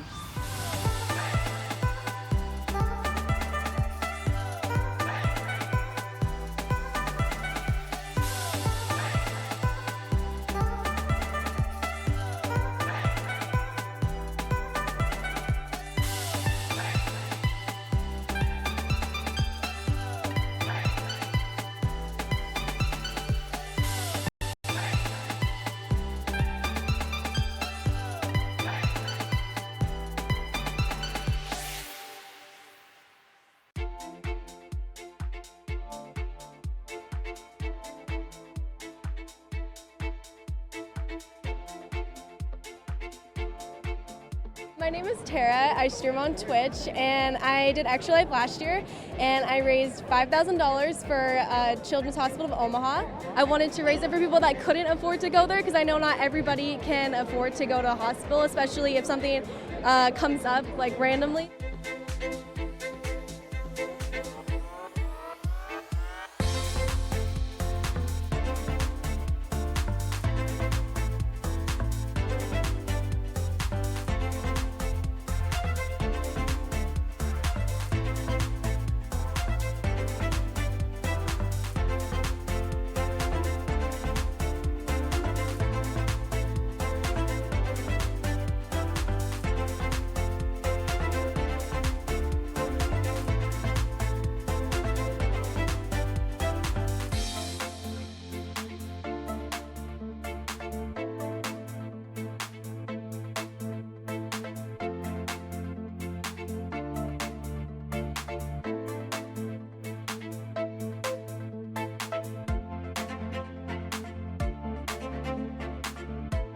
So my why to help kids' health at KU Pediatrics is because of my cousin Teague.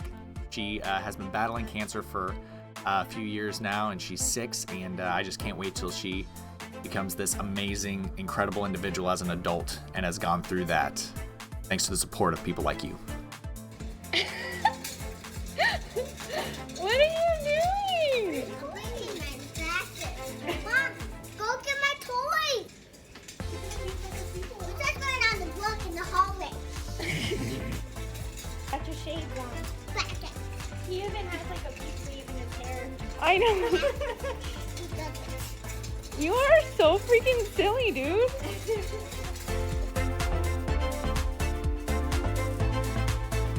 To the Extra Life community, thank you so much for helping kids like me treated at the IWK Health Center and CMN Hospitals.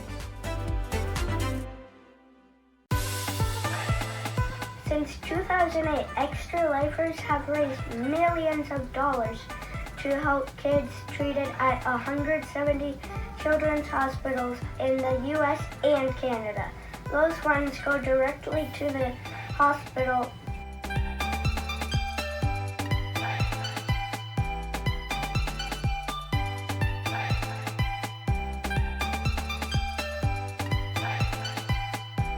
This is my 7th year, so about 7 years ago, he was like, "Oh, you should do this. The good cause, play games for 24 hours," and that's pretty much like the first time I ever streamed my entire life, and I was only doing it for Extra Life. But also, like, I've gone to Seattle Children's Hospital when I was in high school.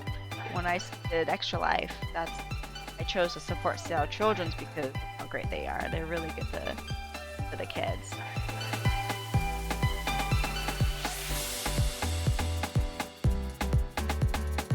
Let's raise a lot of money for Blair Batson!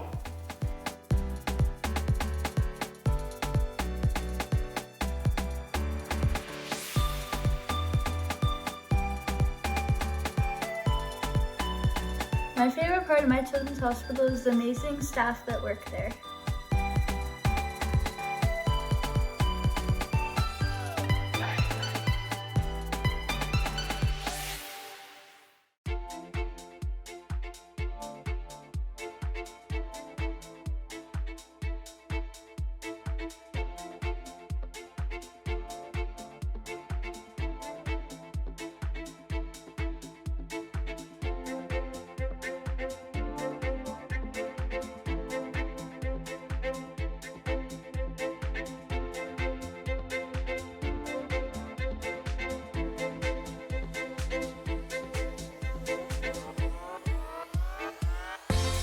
"62 kids like me enter a CMN hospital every minute."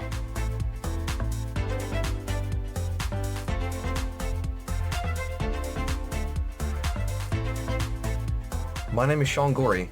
I'm from Cleveland, Ohio, and I want to change kids' health in University Hospitals, Rainbow, Babies, and Children's, because I was treated there as a kid, and this is my way of giving back.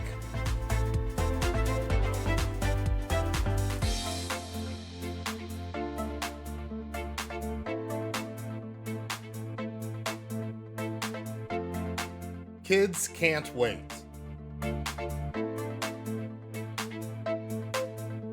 To change kids' health means to fundraise by playing video games or tabletop games for these kids that are like not having the best time of their lives right now. They're having to fight scary diseases, scary illnesses, some of them more rare than others, and we just do everything we can to help fundraise.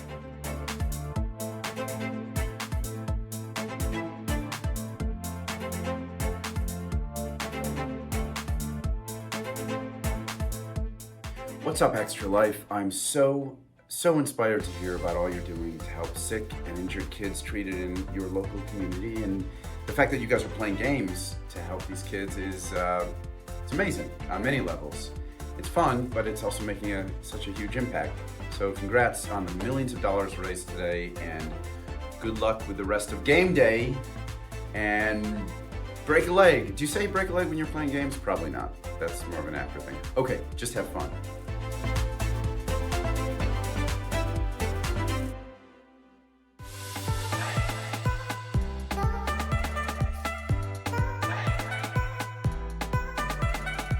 My name's Eric Sears. I live in Ottawa and I'm treated at CHIA for type 1 diabetes. My favorite part of my children's hospital is the doctors, nurses, and educators.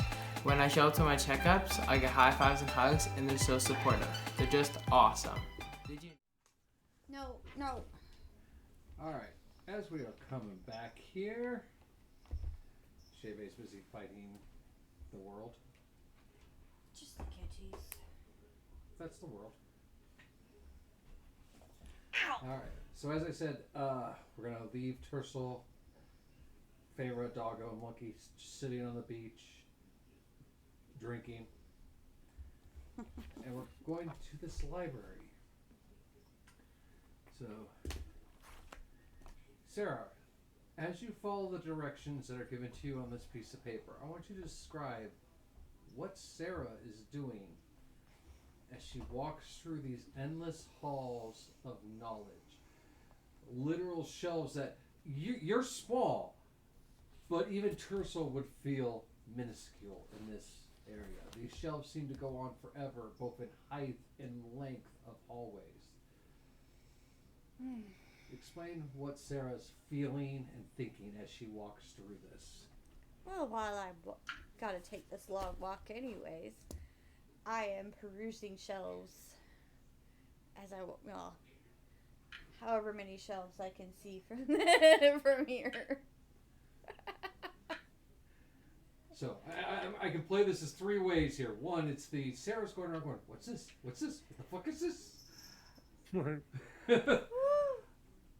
The other way, Constitution to see if she can pay attention long enough to not ADHD out of this completely.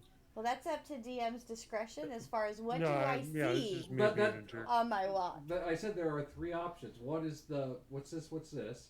Second one is at your level, it's all children's books, just to be fun.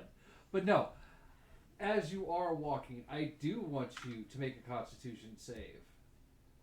As you are drawn to wanting to look at everything around you, to touch these books, to grab these books, to start reading them, but also wanting to get to where you need to go.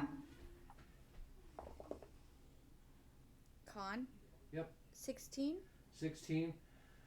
It takes every ounce of discipline for you to do no more than look at book titles as you walk through these aisles. So the first stretch, there wasn't anything that piqued my interest. Oh no, there were many things that piqued your interest, with this nagging voice that sounds like a grumpy old army medic in the back of your head, bitching about how long it's taking you to get done, keeps drilling into your thoughts. You left me alone with Ra. You better fucking concentrate, goddammit. I'm just thinking, if there's any really good herbalism books. Oh, there are books on every subject. Miss Things just every known piece of knowledge of wisdom picking is them up stored as I walk. around you. And as you go to touch them, you cannot physically touch them. Oh. You do not have You the must permission. be. Yeah, you You must be this so- tall to read these books. No, it's, Oh, I'm sorry. She Please did- don't beat me up later. She didn't pay the EA Battle Pass, so Right. they're locked behind the paywall. No, you get the sensation that if you weren't supposed to get to the book that you were supposed to find, you would be able to touch it, but the library itself seems to be keeping you from getting distracted. So every time I go to reach for one, I can't grab it. Your hand just phases right through it. Fuck. And she's just getting depressed every time. Like this started as Sarah's absolute like fucking nirvana, and is slowly drifting into Sarah's absolute worst fucking nightmare. All these books, and I can't touch a single fucking one. Yeah. I could be real mean and roll you for your vision. See if you get blinded while you're walking. So yeah, I'm just getting more and more depressed as I walk through and can't touch a single one. And as you're walking and you're turning the way you're supposed to, you do see more and more books that would just, you could spend the next 5,000 lifetimes in this place and still not even touch one whole row of these books. Clearly, I can't touch a single No, fucking I'm saying one. The knowledge in them, there's so much knowledge. But at the moment that knowledge is denied to you because you are searching for one particular book. Yep, and that's just depressing. After a while, she just stops even trying. Just walking to where I need to go.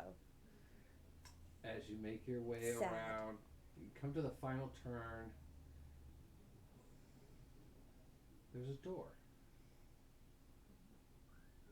I take that final left, and there's a door.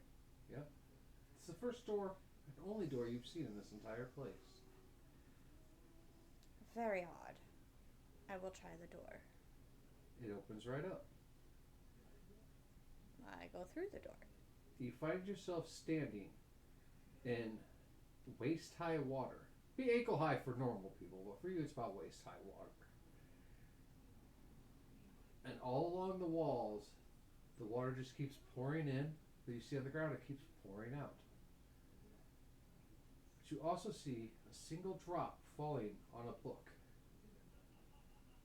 And as it does, the page expands, you see words right on it. And the page just magically flips, the next page blank. As yet another drop falls, the page flips. And this just goes on forever. Knowledge filling a book that never ends. And I'm supposed to take this book? Something in me feels very wrong about taking this book. But I know it's important. I'm just like, I look behind me and I'm like, is there another book that's gonna replace this one? As you look behind you, standing in that doorway, ankles barely in the water, is the tall librarian. It's just covering his toes. And he pulls out a little vial and hands it to you. I take a drop. So you hold it on there and you watch as one drop falls. It goes around the side, lands on the book. Words fill the book. Roll a perception. So I need to look for a page in the book? I'm guessing. Perception, you said? Yep. And I'm rolling percentage. Oy. Oy. 7.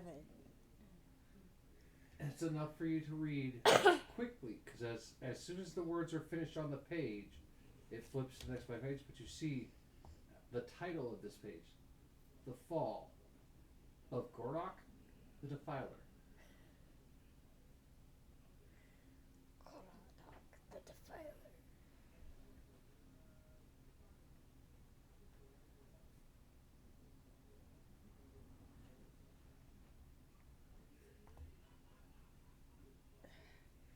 So I'm going to try and search.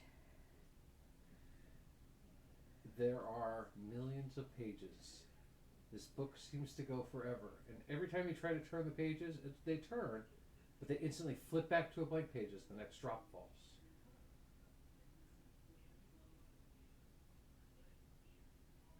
Can I take this book? The librarian's no longer there. Oh, of course. Roll another perception as the next drop falls.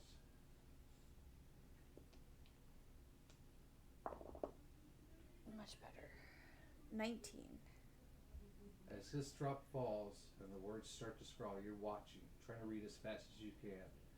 The words, Sarah claimed the drop of knowledge, appears on there. I look at my vial. It's empty, but another drop is starting to fall.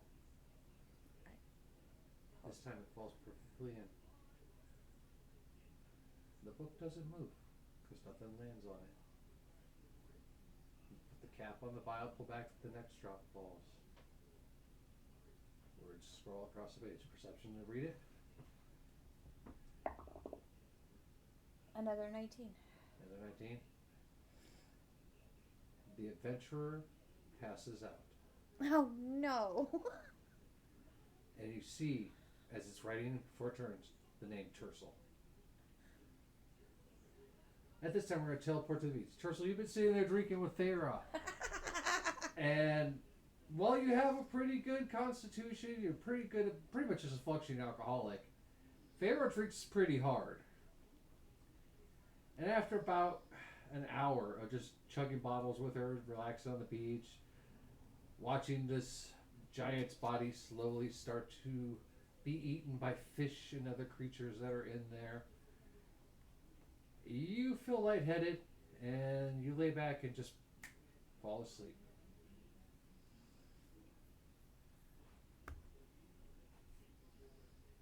So back to you, Sarah. I take the vial, I put it in my safe pouch, and begin to make my way back the way I came. You turn, that door is closed. So I'm going to open said door. You go to open the door, water flushes in. Just a torrential of it. You don't have time to transform into your frog shape. Water rushes into your lungs. You feel like you're drowning. You're forced up through the ceiling, through a large hole, and then you feel yourself being pushed around quickly. Your lungs are starting to burn. You're desperate in the air. And all of a sudden, you shoot flying out into the air and land next to a decimated troll body, taking 6 points of damage as you hit the ground.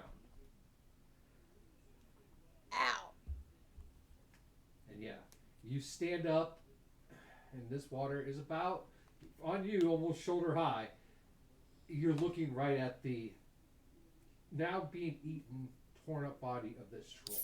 The tentacles have gone by this point. You look beyond it, you see Doggo and Monkey, a passed out Tercel, Thera, sitting on the beach.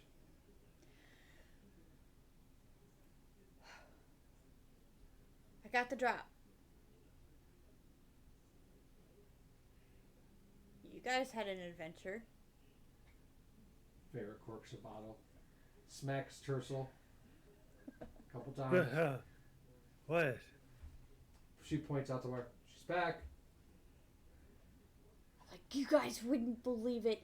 There was a fucking library that was so big, and I just go all in. You got to go to God damn it. I couldn't touch a single fucking book.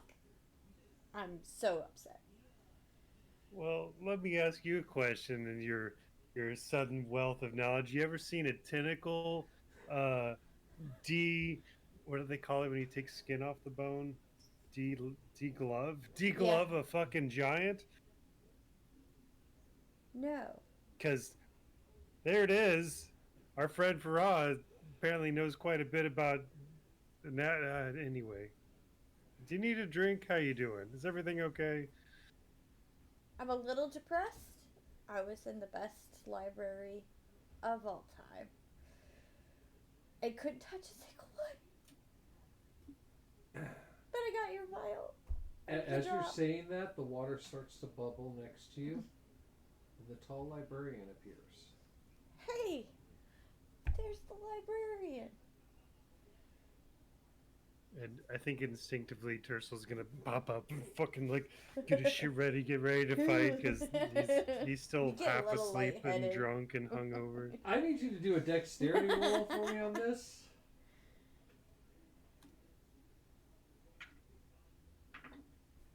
That is a nat 1. Oh no! You try to jump up. You're still fully clothed, but yeah, you try to get up and you just kind of stumble, fall, and eat shit right into the sand.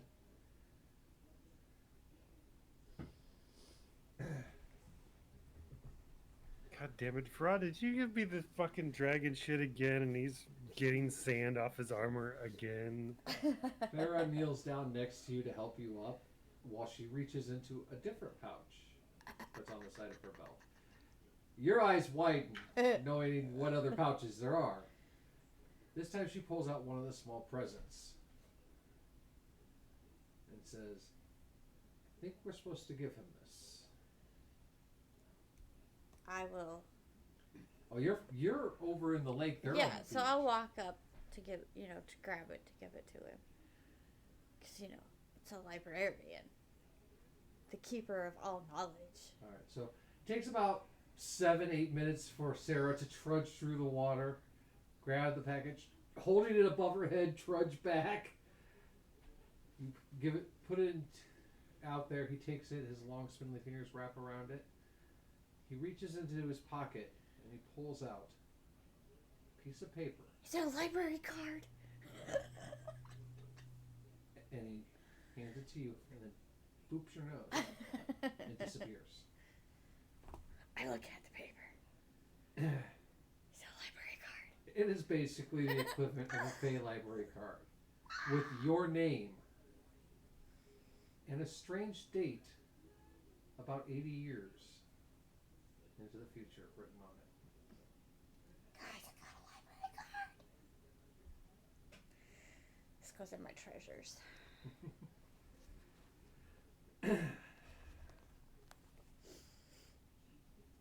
So, with help, Farah helps you get up and standing Tercel. A little pesticitation to get the sand off of you. Nothing she can do about the hangover, but you know. Ooh, I Yeah, might have it's something part for of them. life, you know. Hang on. It's not a poison, so. I thought I got one.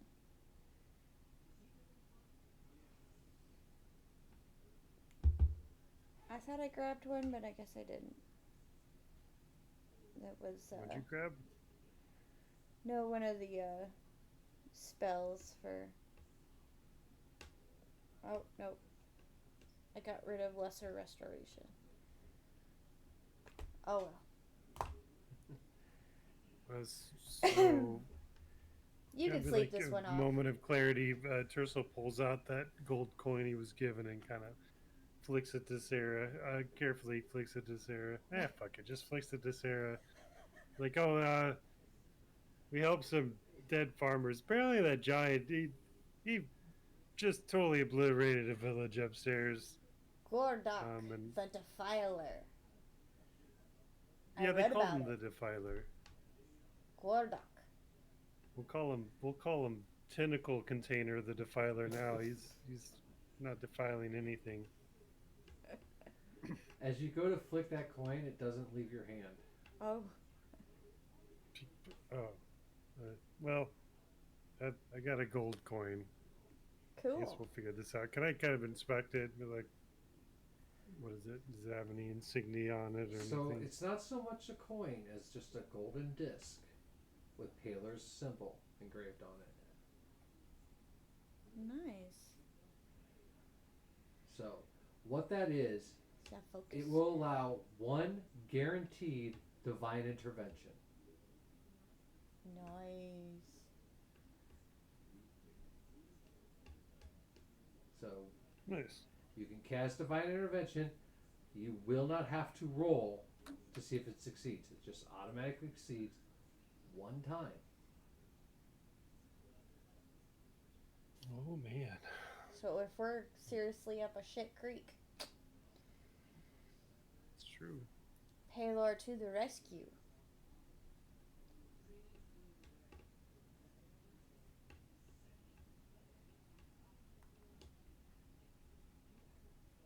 Maybe I'll hold on to this, and he puts it in the most secure pouch on his belt.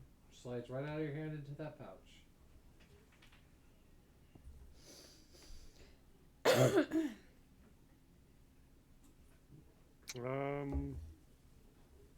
All right. Well, that's 2 out of 3. Can we continue for the next one? How's everybody looking, health and spell wise? Are we tired and beat up? I'm pretty. Your party is pretty much beat up with the exception of Sarah. I was gonna say I'm pretty good. While you guys are discussing it, you do see Farah wander off over towards the giant's body, specifically its foot and fingers, and She's off for some collections. she definitely. You do see her take out a dagger and hack off some of its finger and toenails. She looks back to you and goes, He's not going to need it anymore. She looks back and goes, "Mother always loves a present." Fair. What would you guys like to do? You're at the bottom of this cave. The top of the cave is wide open now from the collapsing in on it. Well, But it is 100 feet above you. We could certainly rest here. Start in the morning. To go. I look at the map. I think you guys have east left. It was the plant one. To go to the plains on the east. It's going to be quite the trek if we have to walk it.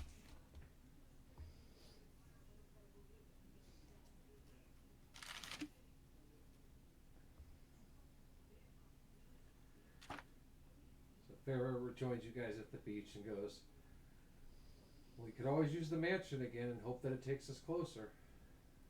Do you think we should be out of this hole? She's like, "I have no idea." I don't either. She goes, "I don't try to know everything about this realm because it changes all the time."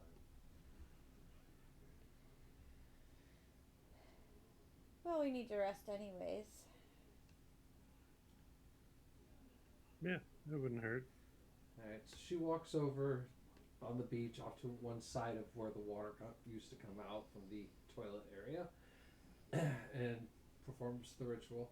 You guys see the door appear. She opens it up, steps inside. You guys following? Yep. Yeah. Alright. So yeah, you guys walk inside. You're greeted by the usual ghostly servants. The sight of Farrah already taking off her clothes, just walking away. At this point, it's just common. I don't think. Yeah. I think it would be uncommon if I saw her with clothes on. Yeah. You're like, are you a doppelganger? What the fuck is it? Yeah. Alright, so as we call it here for the day, guys, what would you like to do before you guys take your long rest? We could have continued.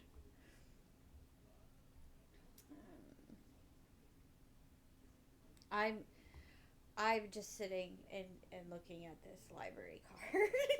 Just Like I said, Cheshire grin. It has your name. It says permitted to the Library of Infinite Knowledge and Wonder. Then it, like I said, it has a date. It's about 80 years from now. So it expires in 80 years. It's a decent amount of time. That's all she's doing. She's just in awe. She's got this library card. And Tercel, what are you doing? I don't know. I didn't really, other than the coin, there weren't any like super revelations I need to stew about. So, probably finding the most simple meal I can eat that would not make me think of the tentacle incident. So, like granola.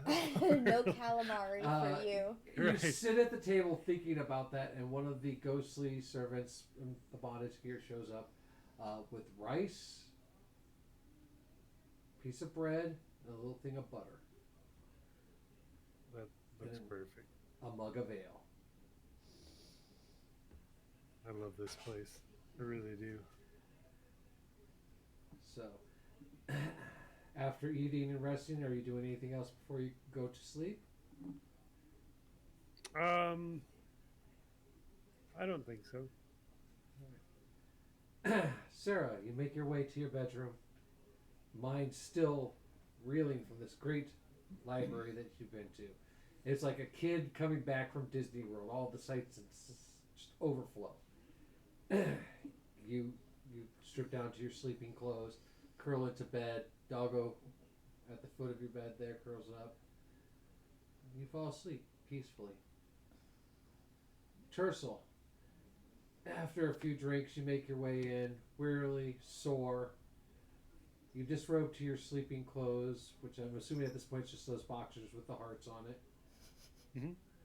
And as you lay down in bed, you threw the covers off to get in bed, and as you go to grab them, a tentacle comes out, pulls the blanket up over you, pats you on the shoulder, and then disappears.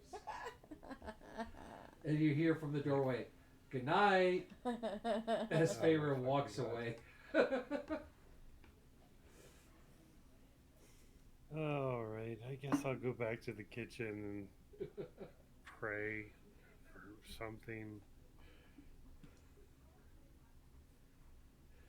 So, yes. At some point, Tercel you find Tercel passed out on a bench somewhere in the eatery, like he's not even going back to his bedroom. So in your white boxers with the red hearts, just passed out on a bench, your monkey curled up on your chest, an empty tankard of ale on the ground, a little bit of drool coming out of your mouth. You are dead asleep.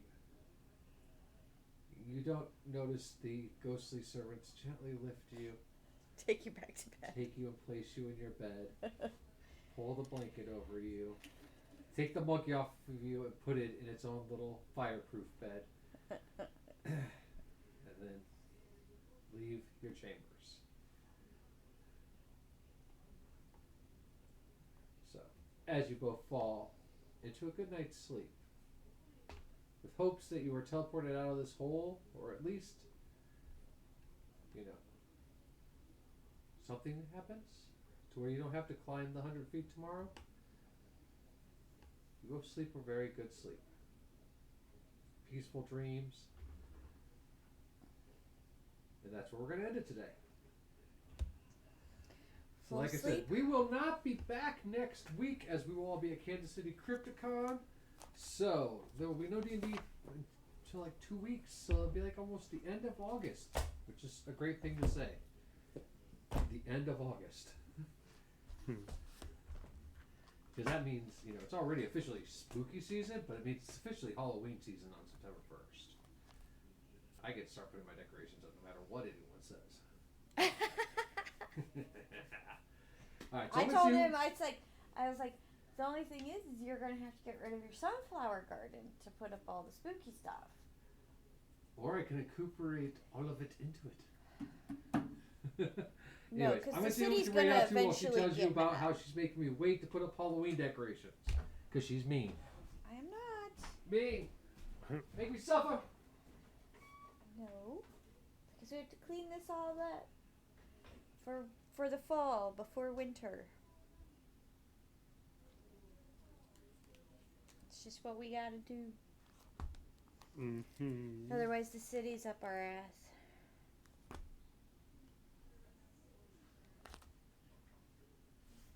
As they do. Alright, so I totally forgot that both Axiomat and Jay were not streaming today. Jay, because he's probably hungover from the drinking stream that was last night. And Axiomat, because I think he was doing something. So, SideChat's already gone, no one's already gone, and no one else is on. So we won't be raiding out today. But I do want to say thank you all for hanging out with us. Hope you guys had a good day. Hope you have a good week. And like I said, we will be back in 2 weeks for D&D. I should be back this week, at least Tuesday and Wednesday for streams, but we'll see, because like I said, we got a lot to get ready before this Kansas City Crypticon. So, everyone be safe. We love you. Take care. Bye. We'll see you next week.